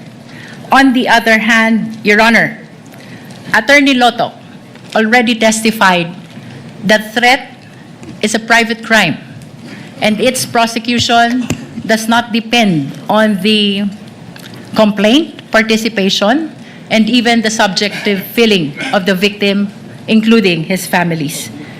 Finally, Your Honor, the psychiatrist. The witness intended to testify on the respondent's state of mind, the nature of the violence in the statement made, as well as the capacity and capability to actually execute the threat. On the other hand, Your Honor, both parties have sufficiently established already the circumstances surrounding the statements made by the respondent in the authenticated video. The same is true with respect to the respondent's own subsequent confirmation of those statements, as well as the testimonies already presented. Your Honor, considering that these 5 witnesses are included in our pre-trial order, Your Honor, we respectfully withdraw their names among the prosecution's witnesses for Article 4 threat. This withdrawal, Your Honor, renders Attorney Melvin Matibag, the NBI Director, as our last witness for threat, who will be testifying this coming Monday. Tuesday, Your Honor. Likewise, Your Honor, the prosecution acknowledges the 5-day notice rule. However, considering that the decision to forgo the testimony of Attorney Zuleika Lopez, as well as that of Captain Belinda Bello, came only after the conclusion of the testimony of Attorney Lotok, plus considering, Your Honor, the earlier manifestation, which will render Attorney Matibag the last witness for threat, we would like to beg the kind indulgence of the Honorable Impeachment Court to note our next witnesses. This will be in support of Article 1, Confidential Fund. And if we will be presenting Attorney Melvin Matibag on Tuesday, then this means that the first witness for Confidential Fund will be presented on July 22, that is Wednesday. Yes. Nevertheless, Your Honor, we are requesting that we be allowed to request for the issuance of subpoena for our first 3 witnesses for Confidential Fund. That includes Marivic Pareha of the Legislative Archives Museum Management Service of the House of Representatives, and also, Your Honor, 2 land bank employees, including Violeta Constantino, former branch manager of Land Bank Show Boulevard Branch, and Ninita Camposano, former branch manager, Land Bank, DepEd Branch. To clarify, Honorable Wistro, this is for the issuance of subpoena ad testificandum only? Your Honor, the request is for the issuance of both subpoena ad testificandum and subpoena duces tecum. Kindly submit in writing the motion in order to be able to specify the documents you want to be the subject matter of the subpoena duces tecum. We will await it within the afternoon, even after adjournment, so that we can sign the subpoena by today or tomorrow at the latest. May I inform the Honorable Impeachment Court that the list or the request for subpoena ad testificandum and duces tecum, the written ones, have been submitted already to the Honorable Impeachment Court, Your Honor. I stand corrected. Yes, I have it with me now. Your Honor, may I just enter some correction with respect to the testimony of Attorney Lotok to the act of threat or grave threat. The same is a public crime which does not need a private complainant, and its prosecution does not depend on the complaint participation. Counsel, before going there, let the presiding officer act on these requests for issuance of subpoena first. The presiding officer hereby grants the request for the issuance of subpoena ad testificandum to Ms. Marivic Pareha to appear on July 21 and 22, to Ms. Violeta Constantino and Anita Camposano, also a subpoena ad testificandum to appear on July 21 and 22, and subpoena duces tecum to Ms. Lynette Ortiz, correct? Of the Land Bank of the Philippines to appear on July 21 and 22. Therefore, stated requests for subpoena are hereby granted. Clerk of Court is directed to prepare the corresponding subpoena ad testificandum ducis tecum as the case may be, and for the Sergeant at Arms to be instructed to serve the aforestated subpoenas. As you were saying, Honorable Luistro. May I just manifest, Your Honor, that with respect to the testimony of Attorney Lotok to threat, the same is a public crime, and therefore its prosecution does not depend on the complaint, participation, and even the subjective feeling of the victim, including that of his family. What is this about? I think, if I remember correctly, Representative Luistro, the presiding officer stated that also yesterday, that there are only certain private crimes that require the complaint of the victim. And these mostly are private and sexual crimes, such as concubinage, adultery, seduction, abduction, rape, and acts of lasciviousness. We These are understand, the only Your Honor. private crimes that require the signature or complaint of the private complainant.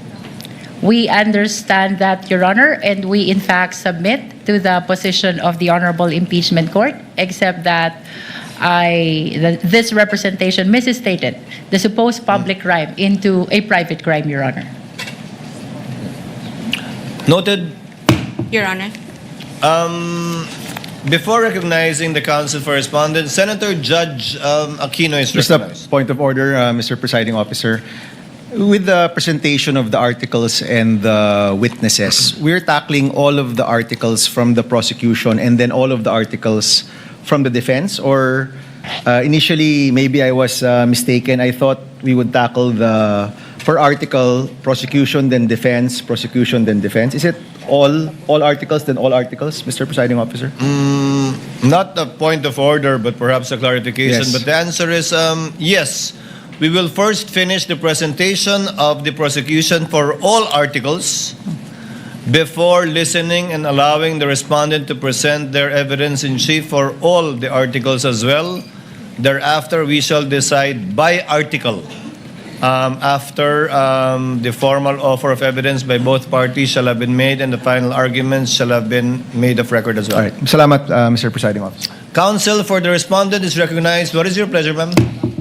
Good afternoon, Your Honors. Good afternoon, ma'am. I just have a few, before I express some statement with respect to the discourse that we just heard from the lead prosecutor, may I just clarify, because I don't know if I'm mistaken, but she did mention that they are now withdrawing 5 witnesses under Article 4, namely the Philippine National Police Firearms and Explosives Office Representative, Mr. Flores, Mr. Magsambol, the sheriff, and the psychiatrist. And one more, the relative of the family of a victim. That would make it 6. Then that's clarified, Your Honor, because I also heard the lead prosecutor say that Attorney Melvin Matibag will be their final witness for Article 4, and I had neglected to consider the family member listed as one of the reserve witnesses. Thank you for the clarification, Your Honor. But on another matter, this is not an objection, just a statement or a manifestation with the kind indulgence of this honorable Counsel court may proceed. and senators, judges.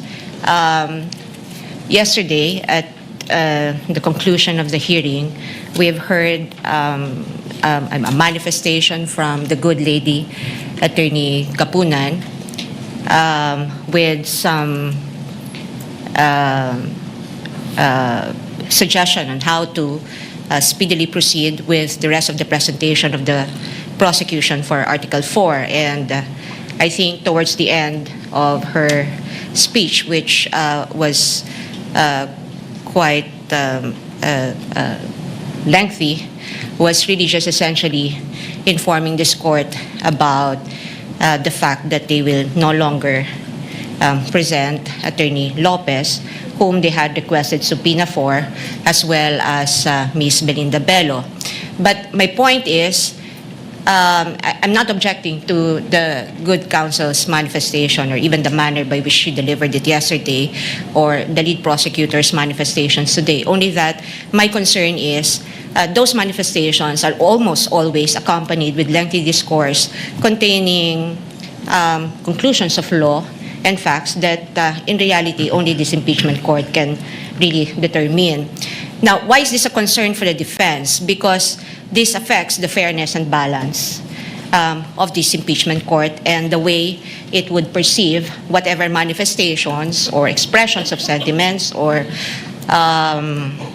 discourses that counsel for both parties will deliver before this court and before the public. Naririnig po tayo ng taong bayan at man ang sabihin ng ating mga kagalang-galang na mga miyembro, no, officers of or members of the bar who also are officers of the court, and we all know that we are before the impeachment court, and therefore we should try evidence and not advocate for the conclusions or the positions that we may have already made even before we went to this trial. And so I'm just expressing a concern on behalf of the defense and just for the guidance of both parties. If the only message that and this goes for both parties, if the only intent really is just to withdraw witnesses, then perhaps it would better serve the purpose of aiding the speedy disposition of this case if that fact alone will, be the only thing that will be mentioned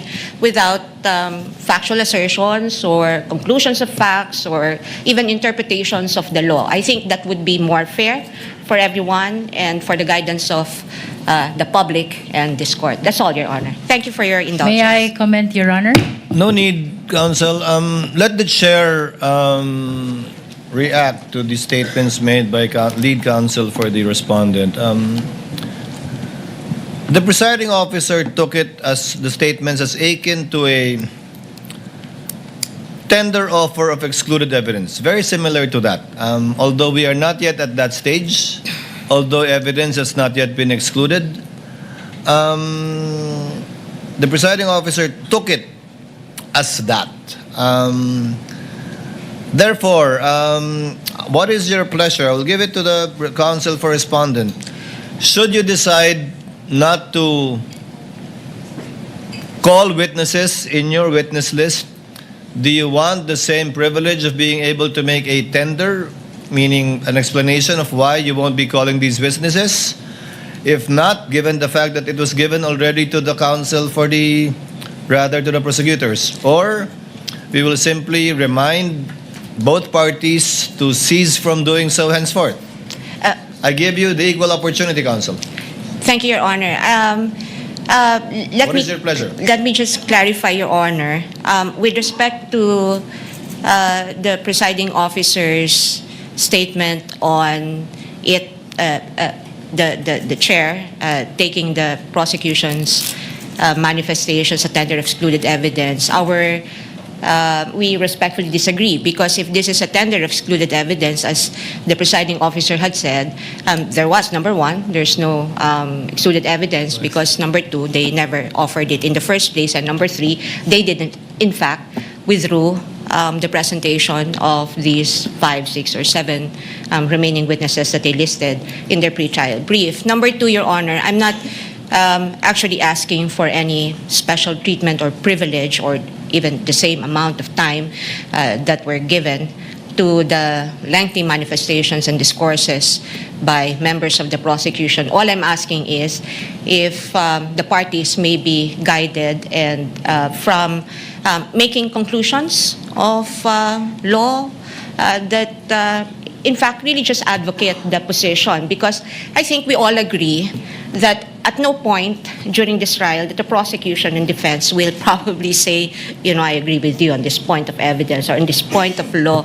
I think mahalaga nating maintindihan yun, because the prosecution clearly has taken side, defense taken side, and we are advocating for totally divergent views and opinions. All I'm asking, Your Honor, is that if the intent truly is to aid this court in speedy disposition of this case in a fair and balanced manner, just so also with the considering that we are being watched by by the people, no? Yung ating mga mamamayan na sa tingin ko gusto rin nilang matuto mula dito sa paglilitis na ito sapagkat sila interesado rin sa kung paano ba pinapagana ang batas sa bayang ito at kung paano pinatutupad yung mga karapatan, no, ng mga tao at kung paano binibigyan ng pantay na halaga yung prosekusyon at depensa. All I'm asking is, if the intent is just to say, we're withdrawing, then that's it. Just state the intent and then without any conclusions, Your Honor, because conclusions really are just for the courts to make and not for either of the parties. Thank you, Your Honor. So noted, as the court said, it is akin to and not exactly a tender offer. Therefore, the court will now remind both parties to kindly limit any such manifestations on the withdrawal or change on the withdrawal of their witnesses, to kindly limit it to the withdrawal of such witnesses, and it applies to both sides, Thank you, both the Your Honor. prosecution and the respondent side, should that time come on the part of the respondent. So ordered. Any other matters to be taken up? Thank you, Your Honor. None from the defense, Your Honor. So, Quick manifestation, Your Honor. I'm sorry? Quick manifestation, Your Honor.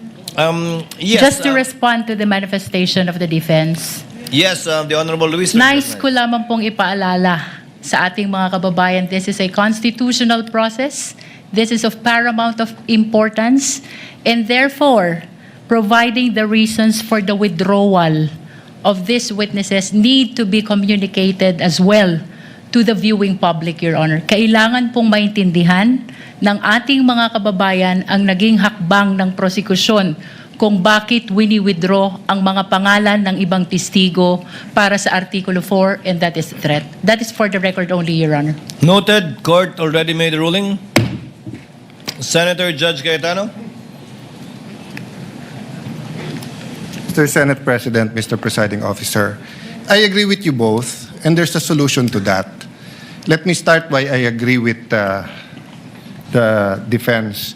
Actually, I was going to stand up yesterday, but with all due respect to a good lawyer, Attorney Kapunan, and to the fact that my seatmate, Senator Miggs, was very proud of her, saying that she's his ninang, I did not stand up anymore. The problem with explaining why you're withdrawing is actually you are feeding to the court something they did not testify to, and then something the defense cannot object to. So, and if it is a proffer or a tender, it is clear to everyone, in-exclude yon. Kaya ko nga lang nilalagay. But tama naman si Presiding Officer, it's akin, it's not the same. But dun kasi sa tender, nag-ruling eh. So it's very clear to us it's unacceptable, di ba? So after the very eloquent manifestation of Attorney Kapunan yesterday, if I was a layman, I would think what you said, whether it was the agent, John Mark, whether it was the second witness sa NBI, was true. Kasi parang may summation. The same thing with you, the very able lead prosecutor and chairperson of the House Committee on Justice, di ba? Having said that, I agree with you, this is an impeachment court. People have to know why. But I think we've been very lenient. No one except the spokesperson has spoken about the sub judice rule. So you can actually explain it in the press con afterwards, if I may, no? Because nga, I was also observing yesterday and I was saying, kung ako yung defense, dadagdagan ko na yung witness ngayon at every time i-withdraw, may chance akong i-explain bakit wini-withdraw, then reinforce kung ano yung sinabi nung before. So I understand you completely, ma'am. People have to understand why it's not a sign of weakness. In fact, it's a sign that you've achieved your position. But we can do that in the press cons and other forums. But if you do it kasi here, walang chance yung prosecution to rebut that. Or if they do, it's one rebutting the other rather than the witness standing. So if I may offer that solution, Mr. Presiding Officer. As ruled by the presiding officer, henceforth, that will no longer be allowed. Senator Pangilinan, Senator Judge Pangilinan, before Senator Judge Pia Cayetano. It's just a very quick manifestation. I was actually listening to the ruling of the presiding officer, and initially I thought he would rule that the defense would likewise be given the opportunity to speak up. And at some point, when they likewise have the opportunity to withdraw witnesses, I would like to think, Mr. Presiding Officer, that would have been the better approach, because this is an impeachment court. This is not. We are not bound by technical rules, unlike court proceedings where lawyers are familiar and would really want, to make it as orderly and as technical as possible. But again, I will yield to the ruling of the chair, but just a reminder to everyone that technical rules of evidence does not apply strictly in impeachment court proceedings. Precisely because nakikinig ang taong bayan, pagka-technical masyado, na sa halip na lumalabas ang bawat punto. Hindi ko sinasabing hindi dapat magsalita ang defense. In fact, yun ang original o initial na suggestion at minumungkahi ng ating presiding officer na kung gusto magsalita ng defense din para tapatan yung nabanggit ng prosecution, mas maganda sana. But I will yield. I just wanted that manifested, and I will yield to the ruling of the chair. We Maraming thank the good gentleman for his understanding and magnanimity. Given that counsel for respondent did not want the same benefit, it also saves on the court time, and as pointed out by Senator Judge Allen, Yeah. these words can be best expressed outside this court, so that we can manage the court's time better, given that they have both parties have their respective spokespersons to discuss these matters. Counsel for respondent, you Yes, wanted sir. to be recognized? Yes, Your Honor. Yes, ma'am. May I just very briefly, so that I won't take any more time of precious time of the court and our everyone who's here.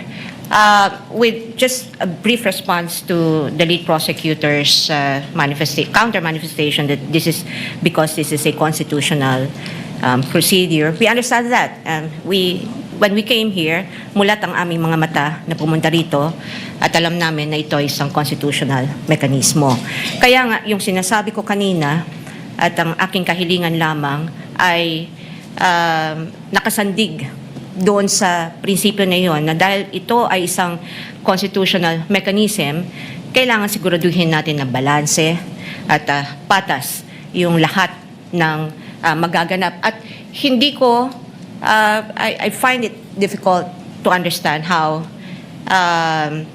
manifestations containing assertions that are laden with conclusions and personal advocacy, and obviously one-sided advocacy of either parties, would help the court arrive at the proper determination of whether the respondent is guilty or not guilty of the charges contained in the Articles of Impeachment. Hindi rin po ito in response po to our just good Senator Pangilinan, hindi po technical na or rules, no, yung aking ini-invoke dito, kundi yung actually it's substantive dahil ito ay nakasandig sa ating saligang batas. Salamat po. Noted. Senator Judge Pia Cayetano is recognized. What is your pleasure, ma'am?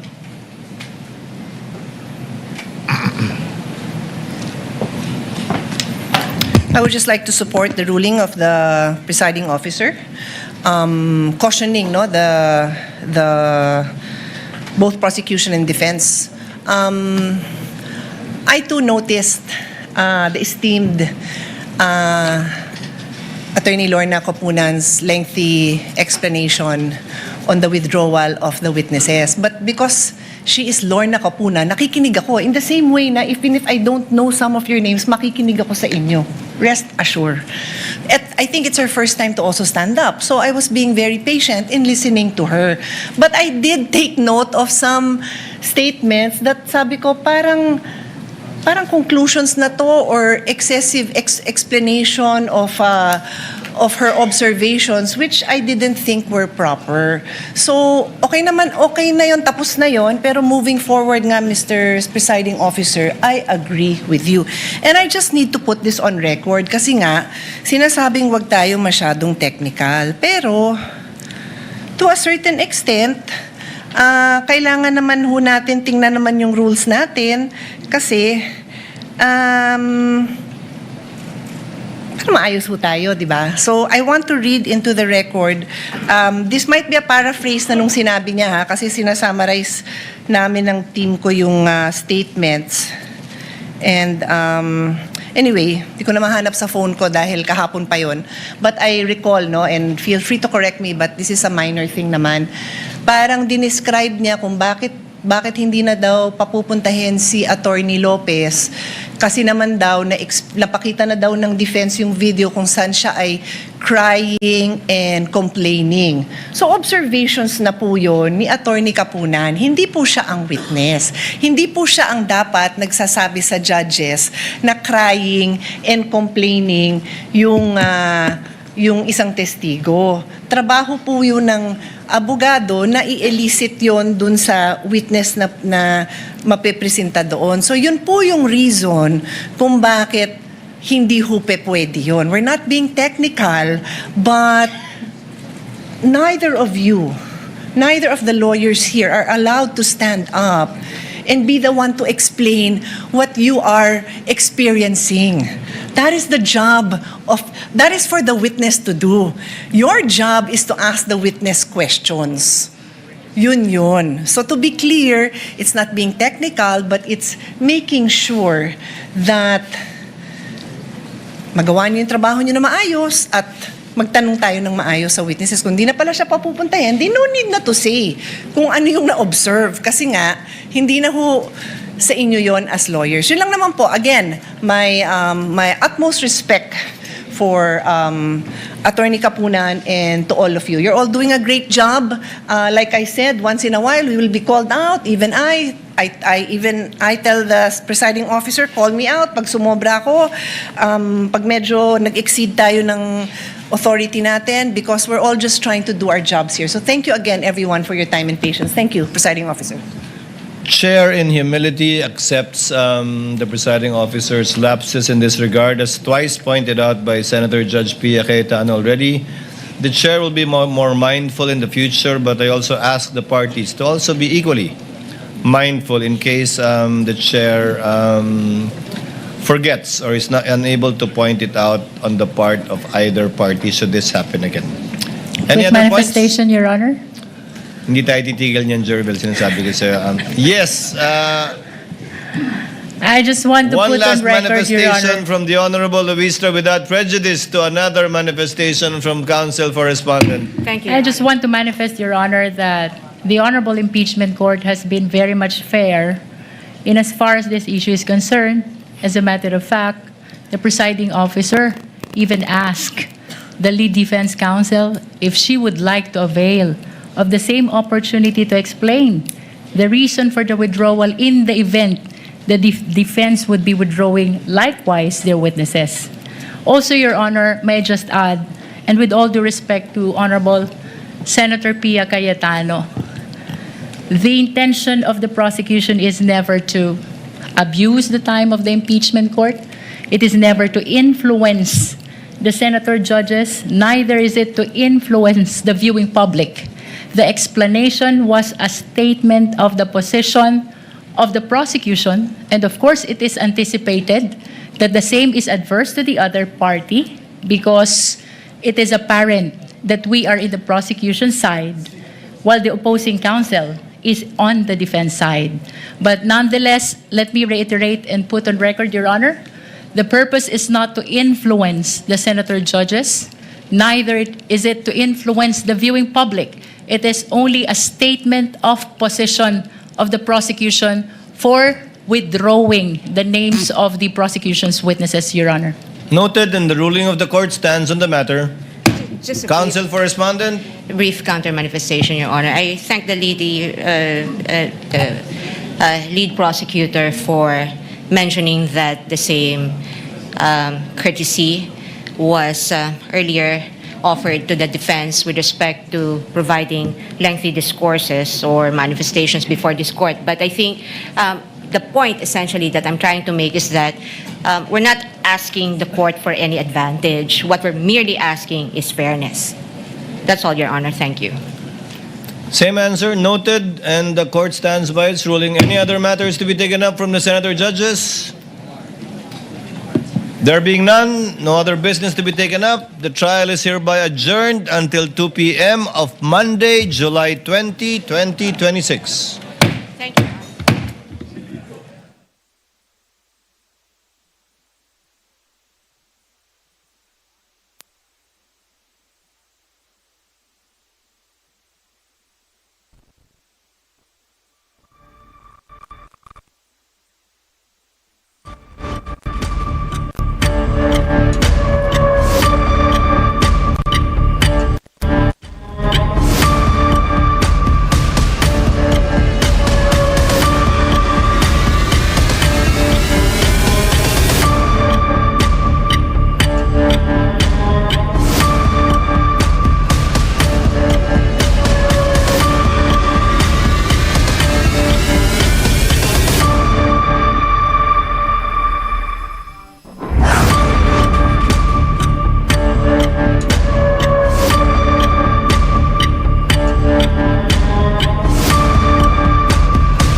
Sound check.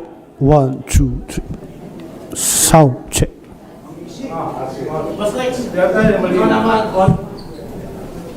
Ikaw na mag-on ah. Hindi mo may anak. Ay, dato si Adam. Ano ko po gusto?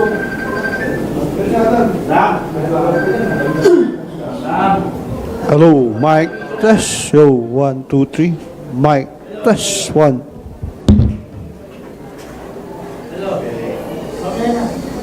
Ha? Ikaw na mag-on? O mamaya na. Baka maano yung battery.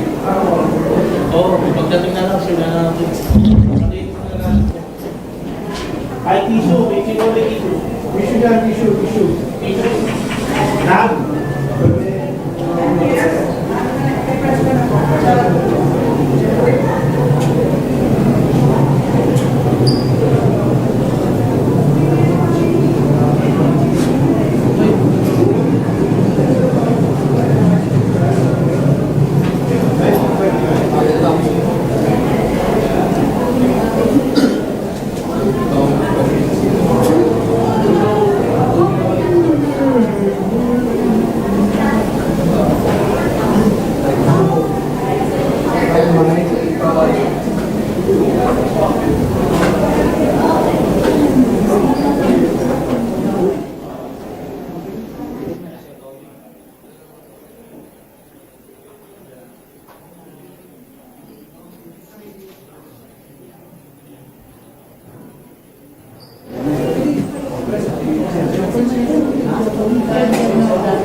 Hi sir, good afternoon po. Good afternoon po. Akala ko good evening na. Oo nga maaga tayo ngayon. Buti naman. Rolling. Sir, wait lang po. Naunahan kita. Ako nga, lagi po. Any recording? Ano ba? Recorder ba kayo? Wala, nag-ano pa. Sir, paano sir? Sir, hindi na, nag-wrap up lang. Sir, nag-wrap up lang. Baka nag-wrap up ka rin. Silang eh. Hindi pa lang sir. Ready na ako.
Pero kasi may time po ako. Maganda na yung ano, maganda sila.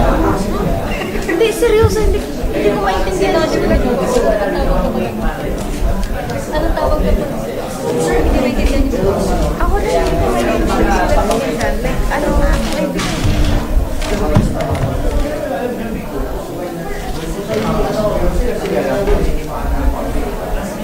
dito ka ngayon kasi mag-block ako.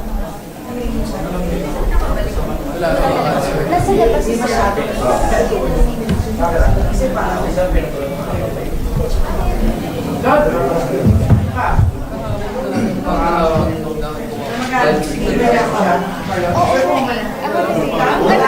Madali kasi yung dan. Nagkikik off nila. Okay na.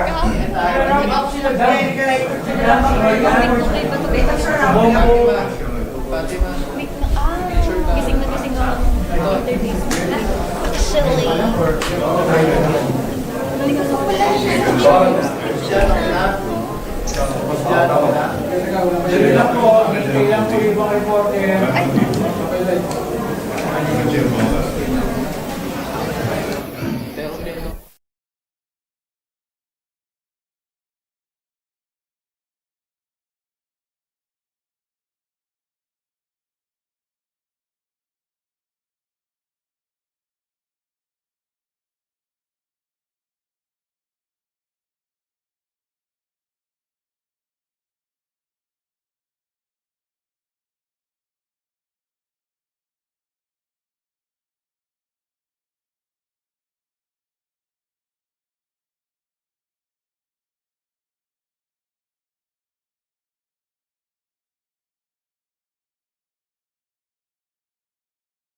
Good afternoon.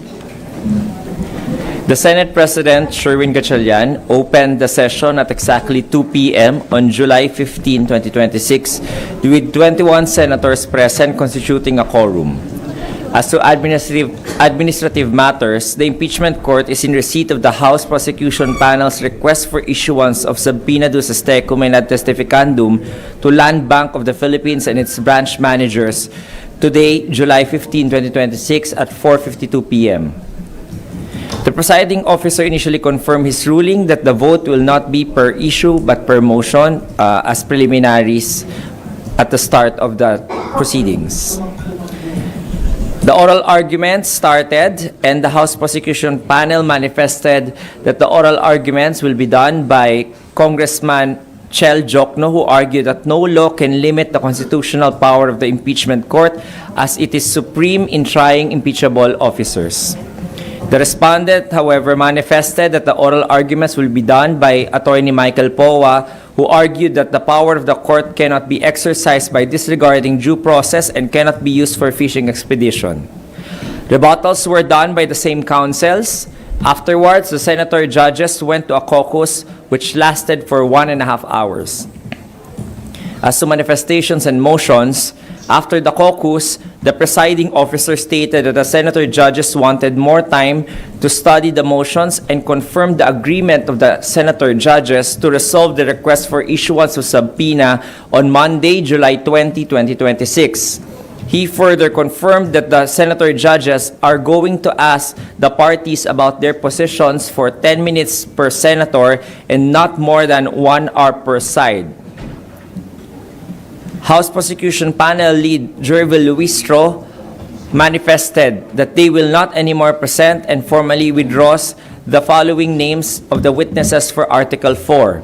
Number 1, PNP Firearms and Explosive Office Representative Michael Flores, Bons Magsambol, Sheriff Abe Andes, a family member of a victim of threats, and an unnamed psychiatrist. She further manifested that Attorney Matibag will be presented on Tuesday, July 21, 2026, and requested for the issuance of subpoena ad testificandum and duces tecum for the following witnesses for Article 1 based on their submitted request for subpoena. Number 1, Marivic Pareja for July 21 and 22, 2026. 2 Land Bank employees including Violeta Constantino, Branch Manager of Shaw Boulevard Branch, Ninita Camposano, Branch Manager of DepEd Branch, for July 21 and 2022 as well. A subpoena should also be issued based on their request to Lynette Ortiz, President and CEO, but for subpoena duces tecum only. Upon clarification of Senator Judge Bam Aquino, the presiding officer confirmed that the defense will present its evidence after the House panel of prosecutors have finished the presentation of evidence in chief of all the articles of impeachment. The lead defense counsel, Attorney Season, manifested that the counsel for prosecutors made lengthy and unnecessary statements during yesterday's hearing and asked the court to remind the parties to refrain from doing so. The presiding officer granted the same and reminded the parties to refrain from making unnecessary statements in their manifestations. Senator Judge Kiko Pangilinan manifested that the proposal of the presiding officer to allow unnecessary statements to both parties would have been the better ruling, since the impeachment court is a political proceeding as well and shouldn't be bound by very technical rules. Following rulings by the presiding officer on various evidentiary motions and objections by both parties, the trial was adjourned, and pursuant to the rules of procedure on impeachment trials, the impeachment court will resume session on Monday, July 20, 2026 at 2 p.m. The agenda is the arguments of and clarificatory questioning by the senator judges to the parties relative to the issuance of subpoena duces tecum to the BIR, AMLC, and banks. Any questions?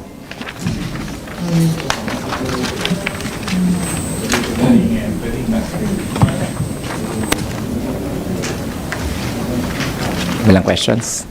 Sir, hindi ngayon, pwedeng kahapon. Alin po? Just matter lang po kahapon.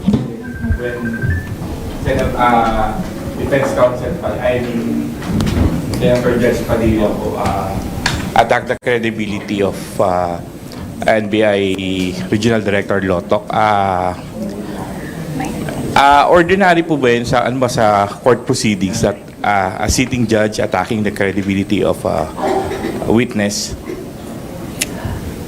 The senator judges are already in possession of several information aside from the fact that they are also hearing and reading the cases and the evidence being presented. So yung mga senator judges po natin, because they have certain information, are free to ask questions to the witnesses to establish whether they have to believe or not to believe the testimony or the credibility of the witness. So it is within their prerogative to ask matters that might have come to their possession in mga information na yon para i-clarify kung ano po yung katotohanan do sa information na yon. So I think that is what Senator Judge Robin Padilla did yesterday when he asked Attorney Lotok about yung career niya. Kanina po na-clarify na the prosecution will present first on all articles before yung defense. Posible pa ba itong mabago? And meron bang effect kung mababago siya or mariretain na ganon yung flow ng presentation nila? Hindi na po yan posibleng mabago kasi yun yung nakalagay sa Senate impeachment rules na bago yung isang panig magpresenta ng kanilang evidence in chief, kailangan tapusin muna lahat ng mga artikulo doon sa pagprepresenta ng House Prosecution Panel of their evidence in chief. Ganun din yung mangyayari doon sa pagbobotohan on the ultimate question. Kailangan nilang pagbotohan din yun pagkatapos ng lahat ng pagprepresenta ng mga ebidensya, hindi per artikulo, hindi pagkatapos ng bawat evidence in chief nung magkapilang panig. Attorney, doon po sa malamang nabotohan doon sa pagpapasabina sa bank and tax records, ano po ang magiging batayan dito? Simple majority po ba ng 24 senators or ng present sa trial? Tama ka dyan, Nympha, no? Pag mga ganyang mga ordinaryong mga botohan lamang, simple majority lamang ng quorum. So only those senator judges present will be able to vote. And yung mananalong boto doon is 50% plus 1. So kung 21 po on Monday, 11 votes lang kailangan. Tama po. And in-expect na po kaya yan sa Monday? Yes. Again, iba yung expectation sa realidad. Kanina natanong din ako, no, kung may expect ba mag-i-issue na tayo ng resolution on the issuance of subpoena. Sabi ko, yan ang expectation at pinaghandaan na rin ng presiding officer na magkaroon ng resolution today. Pero because of the agreement between the senator judges to have more time, and since this subpoena do sa STECUM naman for the AMLC, the banks, and the BIR, is relative to the sa Article 2 pa, which is the last article to be discussed by the prosecution or to be presented by the prosecution. Kaya siguro yung mga senator judges opted for more time. And also, dahil nabawasan din yung mga witnesses sa Article 4, so technically we are expecting na baka before July ends, matapos na natin yung Article 4 at mag-umpisa na rin yung susunod na artikulo, which is Article 1 sa pagrepresenta ng ebidensya ng prosecution. Sir, ano ko lang, yung majority, sir, dun dapat yung present sa floor, hindi po yung nagpa-attendance. Kasi baka nagpa-attendance 21, pero pagbotohan po, 15 na lang. So, paano po? Ang binibilang po yung present na nagpa-attendance. So, ibig sabihin po nun, kasi po lahat sila mark as present nung time na yon, then pag nagbotohan po, dapat kasama rin sila sa numero. Kasi yun po yung nagko-constitute ng quorum, yung mga nagpa-mark na present po. Doon po ang bilangan. Siguro po ang hugot doon ni Manong Jan, attorney, ay meron Pag biglang minsan kasi nagpa-present, pagkatapos umalis, di na bumalik, di na makaboto. Siyempre, tatawagin ulit, magro-roll call ulit yan. Pwede namang magkaroon ng ganon. Nasaksihan na natin yan sa mga proseso naman ng Senado sa legislative body. Pero kung wala pong magko-question noon, nung quorum at that time, then the quorum that was established at the start of the roll call nung umpisa ng proceedings, yun yung mananaig. Pero kung may mag-question po, then magpapa-roll call ulit para matingnan kung ano na yung bagong number for quorum. Sir, mababago din yun. Halimbawa, may humabol na senator, judge, before the vote. Tama po. 19 yung una, then nagdagan ng dalawa, naging 21. Tama po. Tama po. Sir, kanina, bukod sa Articles of Impeachment itself, may ilan pang mga natakal na issues, no? Like yung SEA Games probe nga ng NBI. Do we have a rule po that prohibits senator judges from making manifestations that may be unrelated to the proceedings? Wala po ako nakikita sa Senate Rules on Impeachment about that matter. Kung kailangan niyo rin po sana maintindihan yung ating mga senator judges, this is the only plenary session na nangyayari, no? Yung sa impeachment court. Dito lang sila nabubuo ulit ng isang buo bago magsona. Kasi ngayon naka-recess pa ang Senado. So, kung meron silang babanggitin about certain supervening event na nangyari, then wala silang ibang chance na banggitin yon kundi dito sa plenaryo ng impeachment court. So kaya ganun din ang paraan ng pagtayo ni Senator Judge Robin Padilla and Senator Judge Alan Peter Cayetano at saka nila Senator Judge Pia Cayetano. Kaya kanina nasaksihan natin na wala silang ibang recourse but to raise the issue during the proceedings of the impeachment. Sir, ask ko lang, yung pagbawas ng mga witnesses ng prosecution, with that, how do we see yung pacing na nung trial? Mapapabilis na ba or ano po bang tingin nyo? Tulad ng sinabi ko, hindi na natin kailangan gugulin yung 11 days para sa Article 4. Now, yung 11 days na yon nakatakda yon dahil sa 10 testigo nila na nakaplanong ipresenta. So, dahil nung makikita ninyo, bawat testigo halos 2 days, di ba? So, kung ganun yung takbo ng mga dalawang testigo, lahat ng mga testigo na yung ipresenta nila, then kukulangin talaga yung 11 days, baka umaba ng 20 days yung pagtalakay lamang sa Article 4. So by reducing the number of witnesses, nakabawas din yon dahil hindi na natin ini-expect na kailangan pa nating tapusin yung 11 days na yon. So, kaya sinasabi ko kanina, baka before the end of July, and tinatalakay na natin yung Article 1. Question na po? Wala na? Thank you. Thank you po. Happy weekend. Happy weekend. Pero may pasin kami ulit ng Friday.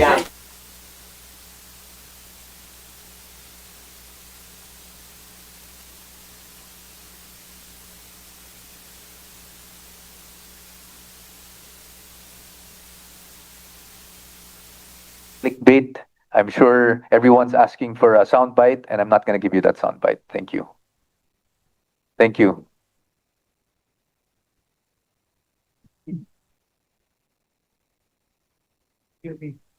Of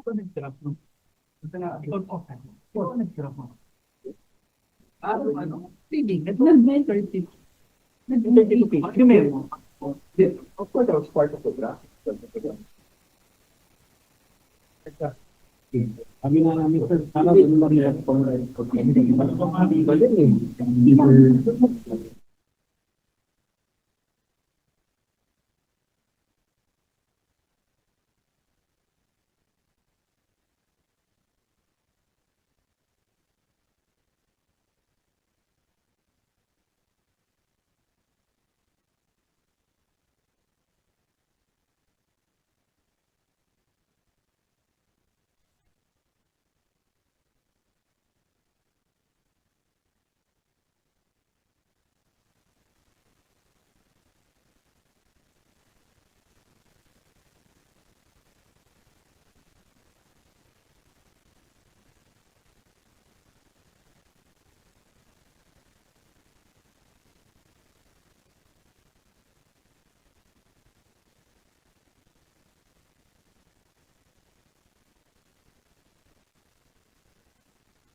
where we were conditioned, and our disposition is that each and every lawyer in the defense team should be able to argue and to cross-examine and to stand for the defense on any given day and for any given witness. Sa horizon ba na papatawag din sa Article 1 si Attorney Zuleika Lopez? Sa ngayon, wala pa po kaming na pag-uusapan na ganyan dahil nga yung depensa po kasi matagal pa eh. Nandun pa kami sa dulo, no? Speak for them. But only for the defense, napag-usapan na nga kanina at na-clarify na nga, nauunahin munang matapos yung presentation for all articles ng prosecution, tsaka magiging panahon naman ng defense para mag-present ng aming tinatawag na evidence in chief. Tony, may interview kanina si dating NBI Director Jimmy Santiago. No po. Sinasabi niya na tungkol dun sa assassin, ang findings nila sa kanilang investigation may kakayahan dahil may pera at may resources ang Vice President to hire an assassin. In reaction po? Well, that's his opinion, but that has to be proven. That has to be proven actually in this impeachment proceeding. So, sir, pasensya na po kayo. I really, it's very difficult for us counsels also. We want to answer your questions because we have our opinions and we have our comments, but we just can't do so because of the sub judice rule. Filing rule 18, sir. Can you expound more on the due process argument earlier? Limited lang po yun. Why would, pagsasabina po ng bank records would violate the due process? Okay, because unang-una sa lahat, balik ko lang sa nabanggit ko kanina sa oral arguments. No? Pagdating sa pag-issue ng subpoena, you have to look at two things. No? You have to, first is definiteness. Ibig sabihin nun, kailangan particularly described kung ano yung gusto mong i-subpoena. Pangalawa, it has to be relevant. Ibig sabihin, may kaugnayan o direktang kaugnayan dito sa isinasagawang paglilitis. Ngayon, pagdating naman sa due process, kailangan natin malaman, pwede ba yung mga bagay na sinasabina o hindi under our laws? And kung ibabaliwala na lang natin yung mga batas natin, kailangan lang natin mag-issue ng subpoena, then nawawala ng due process because the respondent has protections under the law. At again, hindi lang po yan sa respondent, it goes for each and every one of us Filipinos. No? At basic naman po yan at sinabi rin po sa Supreme Court decision na aking kinote kanina that the due process requirement applies in every stage of the proceeding. Ibig sabihin nun, magmula sa pag-file ng impeachment complaint sa House, hanggang dumating ng Committee on Justice, hanggang dumating dito sa paglilitis sa Senado, dapat nire-respeto and na-observe yung due process para naman sa kapakanan ng respondent.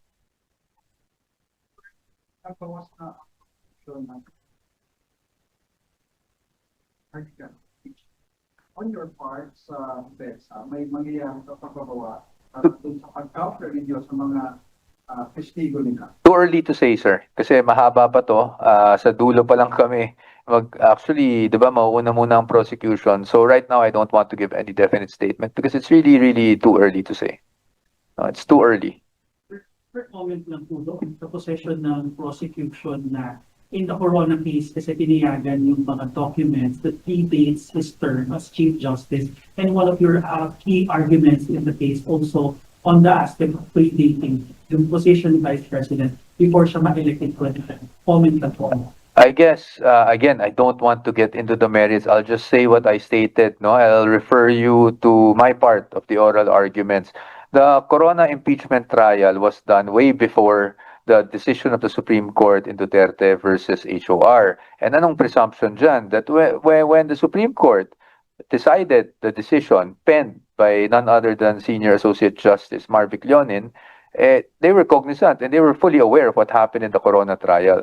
And that's why, there are guidelines that are enumerated under the Supreme Court decision. And again, I will refer you to that. You can go ahead and read the decision and you will see the guidelines there. Ang constitution was keep on saying, ito naman ay political, hindi ito masyadong technical and legal, kaya dapat maluwag tayo sa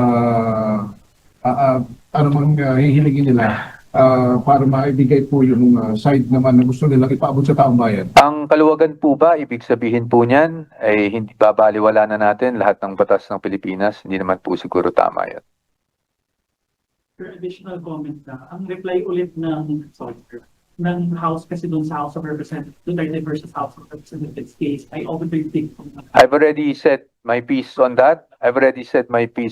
No? So I think you should refer to it because obviously we disagree that it is obiter. Definitely, in fact, dalawang beses pa nga ni-reiterate yung guidelines started from if you read the decision, the first 2 pages decision na may summation dun ng guidelines and then dun sa last portion, inulit-ulit yung guidelines. So, I think that is something for the court to consider na, no? But obviously, as I said, I respect Congressman Diokno. I have the utmost respect for him, to be honest, no? So, he has his position, I have my position, meaning the prosecution has their position, the defense has its position, so it's up to the court. Sir, wala kang binabasa doon sa oral arguments? Aba. Impromptu ka? Ano ba yan? Kabisado mo ba sa... I think it's personal preference. Nahihirapan po kasi ako pag nagbabasa ako because it's distracting for me. So, talaga naman pong kahit noon ganun po talaga ako. No? Hindi ako nagbabasa. At sa regular courts, hindi rin po talaga ako nagbabasa. But sorry. I just have to kasi baka ma-misconstrue, no? It's really a personal preference. It doesn't mean that it's better na wala kang binabasa. No, I'm not saying I'm good kasi may binabasa. No. Wala akong binabasa or may binabasa. It's just personal preference. Each lawyer has his or her own style. As you can see, some lawyers kahit may binabasa, ang ganda naman ng delivery and very coherent. So, it's really irrelevant kung may binabasa o walang binabasa. It's just a matter of preference for each lawyer. Go ahead.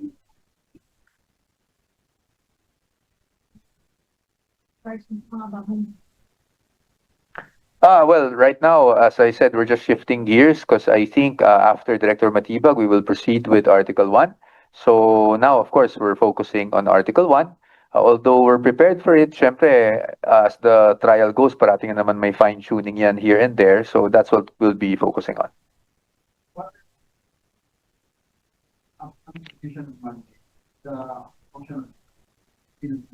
Siyempre po, kung ano man yung naging posisyon natin, sana we were able to justify it. We were able to show that, the issue on relevance. We discussed the issue on relevance. We discussed the issues on the various laws that prohibit certain disclosures.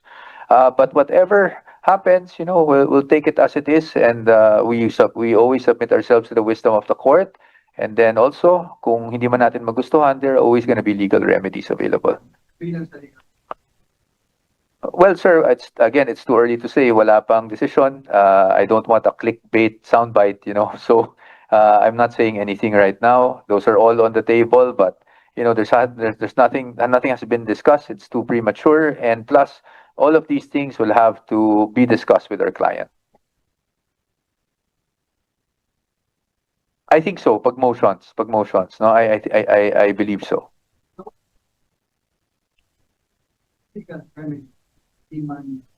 Again, sir, I've already mentioned. I don't want a clickbait.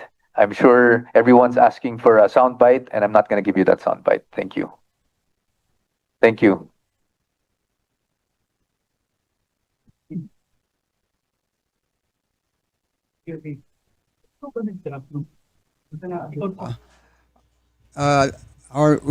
With us today in the panel is none other than the leader of the House Prosecution Panel, Representative Jerville Jinky Beatrix Luistro of the 2nd District of Batangas, Representative Lawrence Defensor of the 3rd District of Iloilo. Also with us is the member of the Council for the Prosecution, Attorney Lorna Kapunan, and Attorney Benjamin Toloso Jr., who is also a member of the Council for the Prosecution and spokesperson of the House Prosecution Panel. To start this press briefing, let us hear first the opening statement of our lead prosecutor.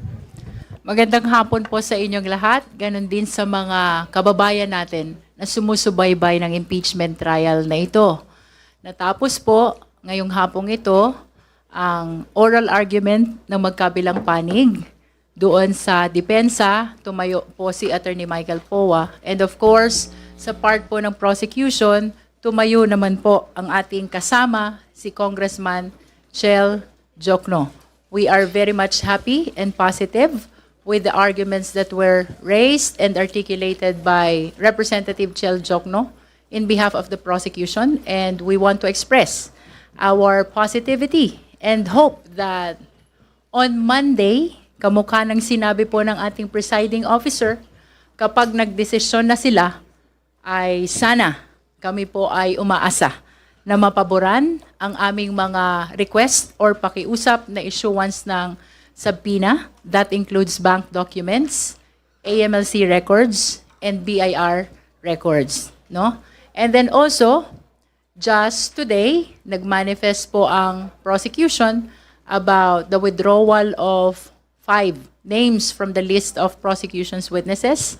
It is for the same reason na sa amin pong pananaw ay yung sasabihin pa nilang testimonya ay napatunayan na sa mga naunang testigo na inilahad po ng prosecution. And of course, for Monday, as announced by our presiding officer, magkakaroon po ng pagtatanong ang ating mga senator judges, and we are very much confident that Congressman Chel Jokno will be able to answer and explain all the questions which will be raised, no? At inaasahan naman po na ang huling testigo para sa Article 4 threat, who is Attorney Melvin Matibag, the NBI Director, ay mapapasalang sa Tuesday, no? At ang kasunod po nito ay ang pag-uumpisa na ng presentation of witnesses on confidential fund. Doon po sa confidential fund ay ganap po naming ipinahayag ang aming paghingi ng subpoena kaugnay ng aming mga susunod na testigo. Yun pong aming officer ng archives sa House of Representatives in the person of Marivic Pareja, and of course yung dalawa pong land bank official or employee. No? So, for the opening statement, that would be all. Thank you. Okay, we're now ready to accept your questions. Gab? Hello, ma'am, sirs. I know that you have spoken regarding the wisdom of knowing when to start talking and when to stop. But I would just like to ask if Tuesday is really the right time to stop regarding the Article 4 of the Articles of Impeachment. Kasi parang merong, while the hearing has been dragging, parang slow-paced, may sentiments na parang bitin yung pag-present ng mga witness sa Article 4. Do you think it's the right time to stop po? After the testimony of Director Matibag, it will be the right time to stop. Naging matatag at malinaw ang pagpresenta ng aming ebidensya. Our witnesses who are credible has said that the case is airtight at sigurado silang the threat is real. And remember that this is a constitutional process. Hindi ito simpleng krimen sa ilalim ng batas. Ito ay paglabag ng saligang batas. We are trying a case for betrayal of public trust. At sa ebidensya pa lang na napakita ng prosecution sa una naming 2 testigo, na makikita ng malinaw at matatag ang kaso. Gusto ko lang sabihin na pagdating ng testimony ni Director Matibag ay matatali na din kung ano pang pwedeng maidagdag para mas lalo nating mapakita sa taong bayan na kompleto at malinaw lalo ang ebidensya namin for betrayal of public trust and high crimes. Any addition to that po? Okay na po. Clarify ko lang din po regarding kay Attorney Matibag kasi may request po siya na mas mapaaga po siyang mapresenta. Pero ngayon po, Tuesday po siya ipepresenta. Paano po yun? Nakausap po ba ng prosecution si Attorney Matibag? Well, the reason why it will be on Tuesday instead of Monday is because, as pronounced by the presiding officer, there will be the senator judges will be given time to raise questions to both the prosecution and the defense. That is with respect to the subject matter of the oral argument, which is the validity of issuance of subpoena of documents, preterm documents, meaning prior to the respondents becoming an impeachable official. I wish to believe that Director Matibag is monitoring also the impeachment trial, but we'll make sure that he will be properly informed of the change in the schedule of his appearance in the impeachment court. May dagdag ko lang kanina, kahit 2, 3 at 4 na oras mong i-cross-examine ang aming testigo, wala kang mapipiga sa testigong nagsasabi ng totoo at walang tinatago. That is why the prosecution is confident that we have presented our case clearly to the impeachment court as well as to all Filipinos who are watching the impeachment proceedings. Sir, sorry to follow up lang dun sa sinabi niyo po. But wouldn't be or presenting a psychiatrist or presenting Sheriff Abe contributed greatly to the case? Hindi po ba siya makakatulong kung sakali? We always have to balance, and like what Attorney Lorna said, you should always know when it's the right time to stop. At sa palagay namin, ito ang pinakamagandang panahon kung saan malinaw at paulit-ulit na sinasabi na ang aming aligasyon sa Articles of Impeachment ay malinaw na patunayan na ng ebidensya. One final question po. Yung pace po kasi nung trial has been slow. O parang hindi naman siya madi-deny ng kahit na sino. Pero who benefits po ba as slow pace?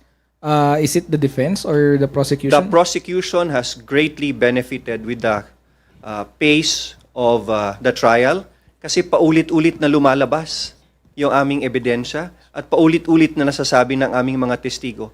Bakit ito naging violasyon? Hindi lang sa batas as a threat, but it's a violation of the Constitution in the form of betrayal of public trust.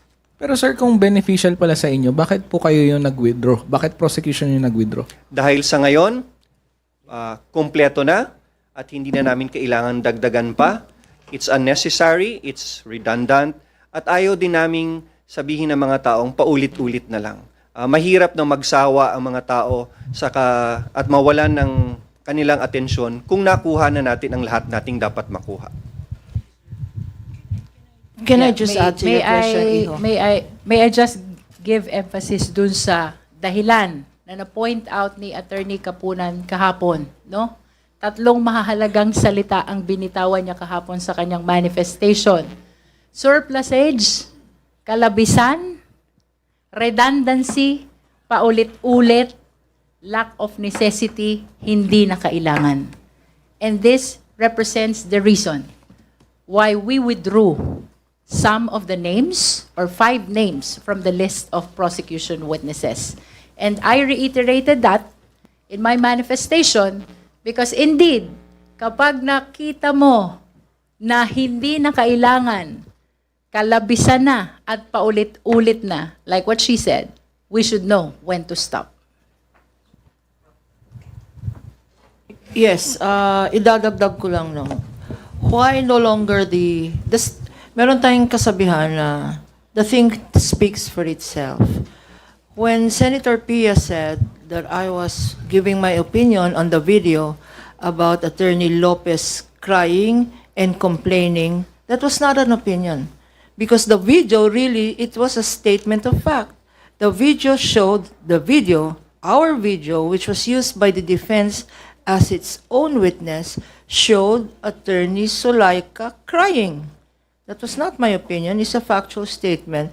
It also showed her complaining about her alleged violation of human rights. So just to correct with due respect, what were inaccurate statements, they were not opinions. They were just statement of fact from the video presented. Secondly, why not the psychiatrist? Because again, the video of all, the many videos, even the 7 timestamps which were shown to show the emotional tirade, kung paano mag-respond ang isang vice president, her emotional outbursts, her tendency to use expletives, no, to use very, well, you know what your word she used, no? They by themselves do not require any expert witness to testify. When a person says or reacts that way, do you need a psychiatrist or psychologist to interpret when what you see is by itself self-explanatory? Hence, there's no need to get a psychiatrist or a psychologist to explain what all of you saw, what the whole nation saw. Yesterday and even before yesterday. The sheriff, why not? Why the sheriff? Because the sheriff, as Chairman Jinky, the sheriff would have been presented to show the violent tendencies.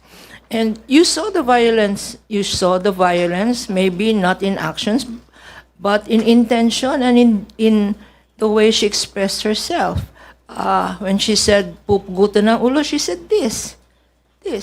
Now, do you need, and that's exactly what the sheriff would have attested to, the violent tendencies of the Vice President, which again, as also our chairman, our Kong Noy said, were adequately shown by our earlier witnesses. So, I think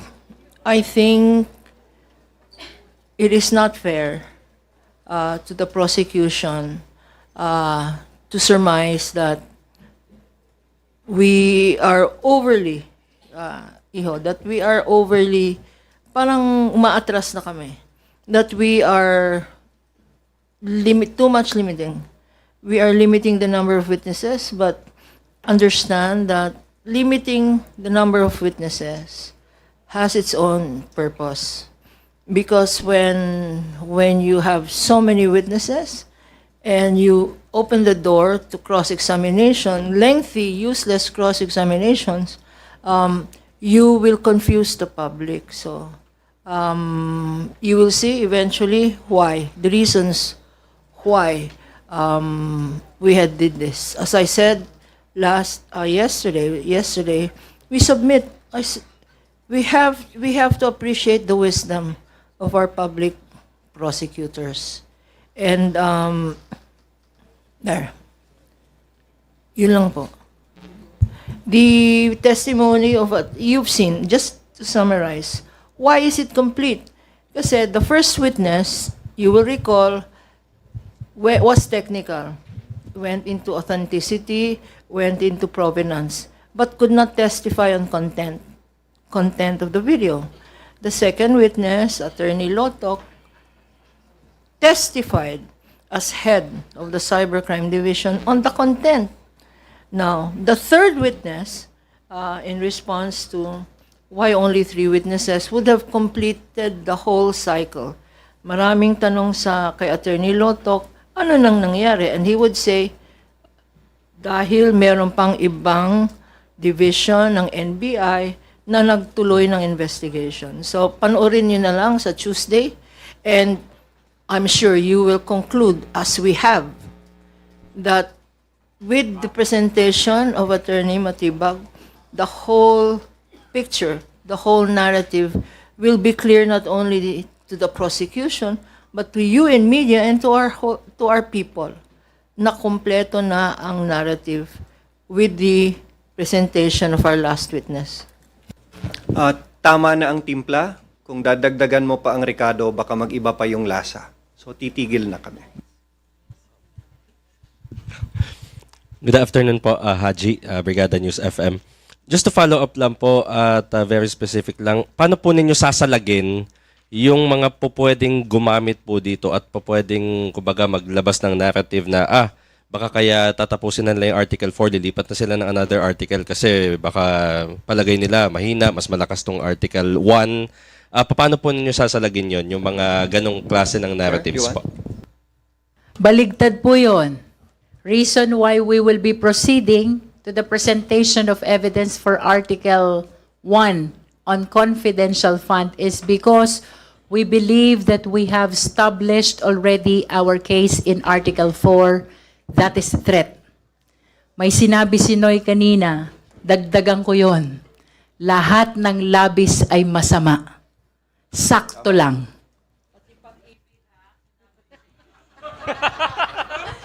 Mga kababaihan, reminder ha, na... May asawa Huwag kayong kami, ha? Huwag kayong mag-asawa. Too much love. Too much love is also destructive. Baka sa haba ng interview, yun ang take away nyo, sabi ni Attorney Kapunan, do not love too much. Okay. And that is why it was really our intention to communicate to the people the reasons for the withdrawal of the names of the witnesses, no? Gusto kong ulitin yung sinabi ko kanina before the impeachment court. This is a constitutional process. This is sui generis. Liberal interpretation must be considered, no? Dahil itong prosesong ito ay para sa tao. And reason why we are stating our position about the withdrawal is because we want the people to understand. Dapat maunawaan ng taong bayan ang dahilan. Bakit namin winidraw yung psychiatrist? Bakit namin winidraw yung sheriff? Bakit namin winidraw yung PNP Firearm and Explosive Office Representative? Bakit namin winidraw yung family member, di ba? Because ultimately, this process concerns the interest of the Filipino people. Let us not forget, ang interest po na kinakatawan both of public and private prosecutors is the interest of the Filipino people, and they have the right to know what is happening in the prosecution, including the withdrawal of the names of the witnesses. But let me reiterate, the reason for the withdrawal ay dahil malakas na ang kaso. Kompleto na ang ebidensya. At ang sabi nga, lahat ng labis ay masama, so let us proceed to the next article. Okay. Yes po. Just, Attorney, our spokesman, Attorney Jay is here. And I'd just like to emphasize and for you to think about statement of one of the senator judges who said, don't say it here. Kung meron kayong gustong sabihin, yung mga opinion nyo, yung mga conclusions nyo, yung mga manifestations nyo, don't say it in the impeachment court. Say it outside. Say it through your spokesperson. Say it. My personal view here, and what I say, please do not blame management. Please do not blame the public prosecutors. But I would like to say that when we talk about balance and when we talk about impartiality, I guess that same standard should apply not only to the prosecutors, not only to the defense, but to the senator judges. This is not to say that we are saying that they are biased. We are saying that we have to have a balance also, because when the senator judges make a manifestation, wala po kaming karapatan mag-object. Until, if the other side, for instance, if the other side, the defense, where prosecutors makes an objection or makes a statement, pwede namin sabihin misleading, Your Honors. Pwede namin sabihin vague, pwede namin sabihin confusing, pwede namin sabihin objection, etc. No? Sadly, we cannot say the same. We do not have the same right to say that when it is the senator judges who make their own manifestations, who make their own opinions, who make their own conclusions of law and of fact as well. So, speaking for myself, if there is a call for balance, we're throwing back that call as well. Because I think hindi tama yung we will keep quiet in court and then sa labas na lang kami magsasalita. No, it is the right to information that we are here talking about. And as Chairman Jinky has said, this is a constitutional process. This is not the rules of court where technical rules are applicable. And hindi naman tama na it is outside court that will make manifestations through our spokesperson. Our very able Attorney Jay, I think, will have something to say about that. Just very quickly, as pointed out by Chair Jinkin, number one primary reason why there was a need for us to explain, the people deserve it, diba? They have to know, they have to hear from us why we made this decision. But secondly, this is actually out of respect for the impeachment court itself. You have to remember, these witnesses were listed in our pre-trial brief. So there's already expectation on the part of the impeachment court that we will be presenting them. So out of respect, of course, we could assume they already started to study and prepare for the possible testimonies of these witnesses. So it's also important, paliwanag namin mabuti sa kanila why we're now deciding not to present them anymore. To make it clear that this decision was not reached haphazardly or arbitrarily, but there's a good reason for it. So it's actually out of respect also to the impeachment court that we found the need to explain the decision. Okay. Last na lang po. Sa palagay po ninyo, paano po kaya makaka-apekto yung naging issue kay NBI Director Matibag kanina? Kasi di ba may mga issues po na ni-raise si Senator Judge Alan Peter Cayetano and of course si Senator Pia, may mga nasabi din po sa kanyang pagharap as a witness sa darating pong Tuesday. Thank you po. Well, I wish to believe that the issue raised earlier by the senator judges should be different from the subject matter of his testimony. I hope that they will be able to distinguish between the issue raised earlier and the fact of Attorney Melvin Matibag testifying on Tuesday. These are two different concerns. Director Matibag will be testifying on the allegations of threat against the respondent, while the question that was raised kanina is with respect to his pronouncement on the upcoming investigation on some infrastructure program concerning SEA Games, And kanina ko rin lang nalaman, it was Senator Judge Alan Cayetano pala who was the chairman of that committee during that time, Nevertheless, I wish to believe na the senator judges will be able to separate these two different concerns. All right, go ahead. Good afternoon, prosecutors. Earl Tobias po, IBC News. Prosecs and counsel, apart from knowing when to start, is this also knowing when to move forward? As we understand, the next article is the heaviest in terms of documentary evidence. Hinug na po ba ang panahon para yung mga dokumento naman na hindi nagsisinungaling ang dapat isalang at makita ng taong bayan? Thank you po. I believe there are two significant reasons why we are moving towards the next article, for the purpose of presentation of evidence. First, ay yung sinasabi namin kanina, kompleto na, tapos na, na-establish na ang mga ebidensya in support of threat, with the exception, of course, of our last witness in the person of Director Matibag, who will be testifying this coming Tuesday, But after the conclusion of the testimony of the NBI Director, it is really our position that we have established already completely, thoroughly, the case of threat or the allegation of threat, de-stab, and having contracted an assassin as constituting impeachable offenses under the ground of culpable violation of the Constitution, high crime, and betrayal of public trust. The second reason is, dahil kompleto na tapos na yung nauna, we should not waste the time of the impeachment court. We have to proceed immediately to the next article in accordance with the order which we submitted to the impeachment court. And the next is confidential fund. Similar to the first article which we presented, we are equally confident. We have strong evidence, and that is why we feel ready to proceed to the presentation of evidence in support of the misuse, misappropriation, and irregular disbursement of confidential fund of both the OVP and the DepEd. Yaneska?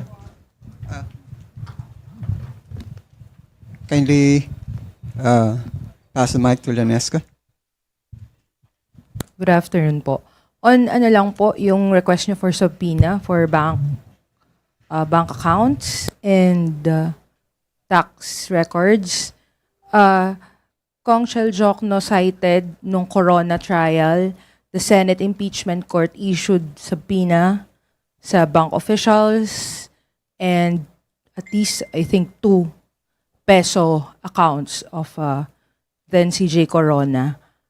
Given this precedent na sinight niya, meron po bang elbow room ang Senate Court to deny your request given na may ganitong precedent?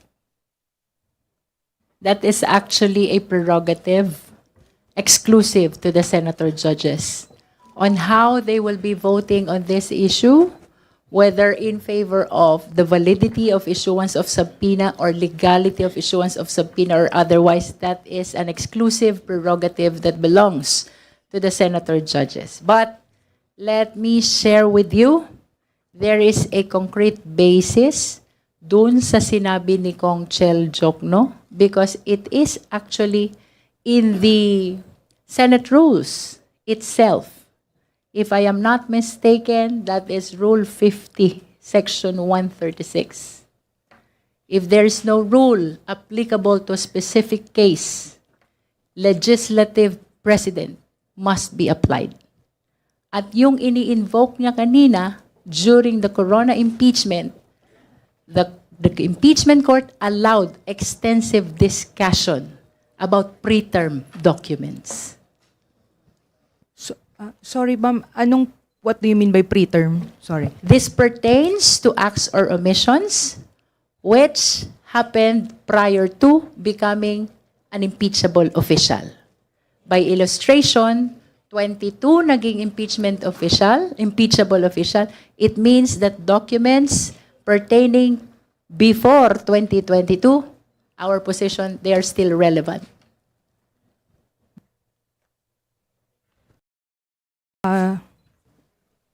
Can I add something? Ang impeachment ay isang constitutional process. At ang konstitusyon, ang pinakamataas na batas sa ating bansa. Walang regulasyon, walang pangkaraniwang batas ang makakaangat sa ating konstitusyon. The constitutional process of impeachment being the highest form of inquisition in the country, dapat hindi tayo nalilimitahan at dapat nagkakaroon ng kapangyarihan ang ating Senate Impeachment Court na mabuksan ang kahit anumang dokumento, mabigyan ng access sa lahat ng pwedeng impormasyon kasi hahatulan nila ng pagtanggal ang ikalawa sa pinakamataas na opisyal na hinalal sa ating bansa. The access to information is the most important thing so they can say that there will be an impartial judgment. Magiging patas lang at balanse ang kanilang pagdesisyon kung magkakaroon sila ng pagkakataong makita ang lahat ng ebidensya at dokumento at walang regulasyon o kahit anumang batas ang dapat humarang dito. At sana maanyaya natin ang mga senator judges na huwag nilang sanaying malimitahan ng isang simpleng batas ang kapangyarihan na ibinigay sa kanila ng ating saligang batas. Yeah, just quickly. Aside from the fact that there was ruling already made on this matter in the previous impeachment proceedings, dun sa Corona kung saan pinayagan buksan ito, as pointed out by Kong Shell a while ago, this is also, the exception is based on the law itself, on the bank secrecy law, no, na pinapayagan talaga yan sa impeachment proceedings. And even the foreign currency deposits, meron din maliwanag na Supreme Court jurisprudence yan na sinasabing that is not absolute. If it causes injustice, pwede pa rin yung buksan. May I just add something, no? Still in line with preterm documents, if that is really the subject matter of your question. Yes, ma'am. Yes, ma'am. Let us revisit Article 11, Section 2 on impeachment. Ang binabanggit dyan, who are the impeachable officials. Ang binabanggit dyan, what are the grounds for impeachment? But the Constitution never mentioned whether these acts or omissions must be committed before or during the incumbency. May sinasabi sa Rules on Statutory Construction. If the provision does not provide, we should not provide.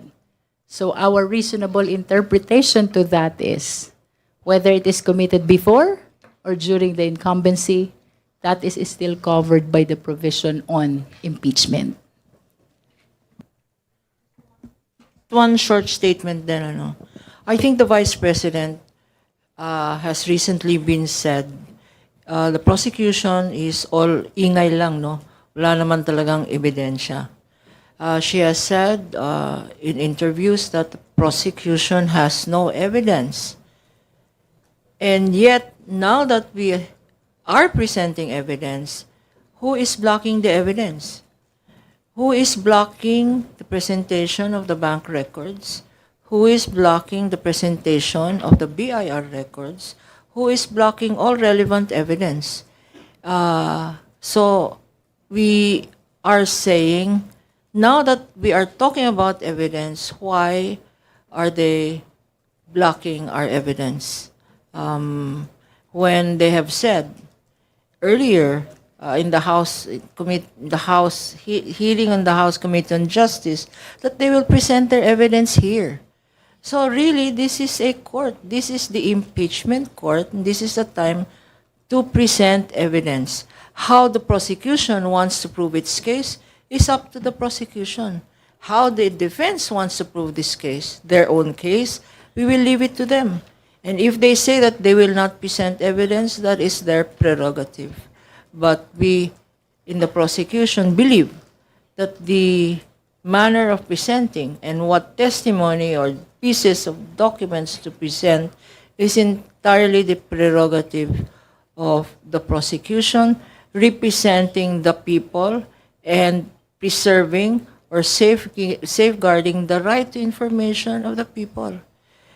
And lastly, if you are innocent, bakit ka aatras? Okay na po, nasagot na yung, I was supposed to follow up on yung preterm, Okay na po, thank you. Yes, good afternoon. Good evening na pala. Ma'am, so nabawasan na po yung mga number of witnesses dito sa Article 4. So definitely hindi po abutin ng Pasko itong impeachment trial. Ano po yung pagtaya ng prosecution kung kailan matatapos? Well, we are in the process of re-evaluating, the list of our witnesses for the 3 succeeding articles, But of course, you have to consider also that there are times when it is the exigency of the trial that demands for the withdrawal of some of the witnesses. And that is exactly what happened in Threat, Article 4. Upon realizing the comprehensiveness, the completeness of the testimony of Agent Calilong and Attorney Lotok, we came into a conclusion.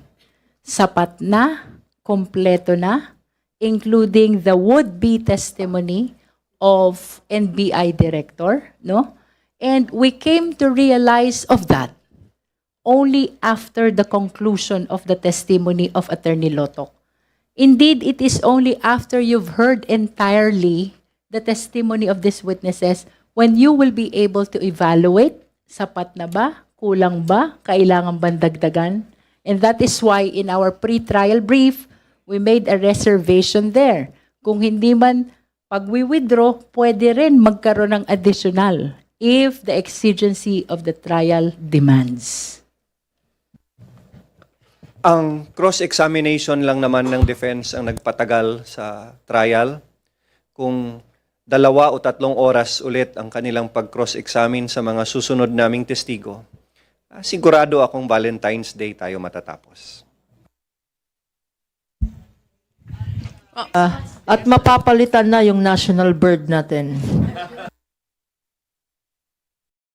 Ako, I am personally aiming to finish before Christmas para masaya ang Pasko nating lahat. Yes, ma'am. Kunin ko lang po yung as the lead prosecutor, your assessment dun sa performance, of course, dito sa under Article 4, Congressman Lawrence Defensor, and kanina sa plenary, Congressman Shell Jokno. Your assessment. 10 of 10, 100 over 100, no? And of course, we give the credit to our head prosecutor in the person of Congressman Lawrence Defensor, who really worked painstakingly to make sure that we will be able to present all the necessary evidence thoroughly, completely in Article 4 that is read. Again, I'm giving the credit to our head prosecutor, Representative Lawrence Defensor. Ay, ma'am, good evening po. Ann Soberano po of Bombo Radio Philippines. Ma'am, before the Senate impeachment trial nagsimula, palagi po sa press ko nababanggit na may mga pasabog-pasabog. So, si Director Matibag po ng NBI ang magiging last witness nyo for Tuesday. Ibig sabihin na sa kanya po yung pasabog for Tuesday. Thank you. Let's wait and see kung meron nga ba siyang pasabog, no? We'll never know until we hear his testimony, no? Gusto ko rin lang i-congratulate ang prosecution, most especially Congressman Shell Jokno, for an outstanding performance, really, and a very enlightening oral argument that he did in behalf of the prosecution kanina, no? And that is why my scorecard for the prosecution is 6 all in 6 days. Ma'am, another follow-up. Na-explain nyo na po yung paliwanag nyo na bakit po nag-withdraw kayo ng inyong mga witnesses. Pero ma'am, may mga critics pa rin ang nagsasabi na yung withdrawal ng mga inyong testigo ay reflects a weakness in the prosecution's case. Ano po yung reaction nyo dito? Well, you cannot please everybody, no? Lalo na kayo sa media, alam niyo na yung kilala niyo na ang isa't isa. So, we are open. We are open to comments from everybody, especially the media, and we take them all in a positive note. Everything is positive here.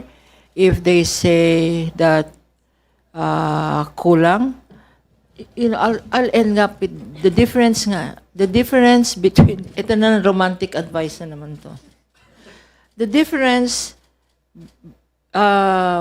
between love and hate. Hate is not the opposite of love. Love is not the opposite of hate. It is indifference. Pag hindi kami pinapansin, kayo sa media, pag wala kayong opinion about us, you don't love us, you don't hate us, you're indifferent, yun ang nakaka-nervyos. You either love us or you hate us, but the moment you are indifferent, that means taong bayan. I'm talking about national issues. When people become cynical, when people become indifferent, when ang kababayan natin sasabihin nila, ay, pagod na kami sa impeachment na yan, slow pace, boring na yan. Huwag na tayong manood dyan, same yan. That is the indifference that we are fighting against. Dapat we are concerned. You have to be concerned about this impeachment case. Love us or hate us, but please, be concerned. Be informed so that you can come out with your opinion after. Ang ayaw po namin dinidedman nyo kami. Hate us. We're okay with you hate us because I can assure you that at the end, you will love us. All right. Any other questions? And I think that shows that the love and the attention that you have been sharing our prosecutors. Again, thank you for our public prosecutors and the counsel for the prosecution panel. Do you have any parting words? Or I think, all right. Any parting words for what we can expect next week? Sa atin pong mga kababayan, especially yung mga nanonood, kami po'y inyong samahan sa pagpapatuloy ng impeachment trial na ito sapagkat kagaya po ng paulit-ulit kong sinasabi, hindi po ito tungkol sa amin. Tungkol po ito sa ating lahat. And like what Attorney Kapunan said, be informed, be involved, be aware, be part of this impeachment trial. Because at the end of the day, this concerns the interest of the Filipino people, including our next generations. No? Maraming salamat po. Magandang gabi po. Maraming salamat sa ating mga kababayang nanonood at sumusubaybay.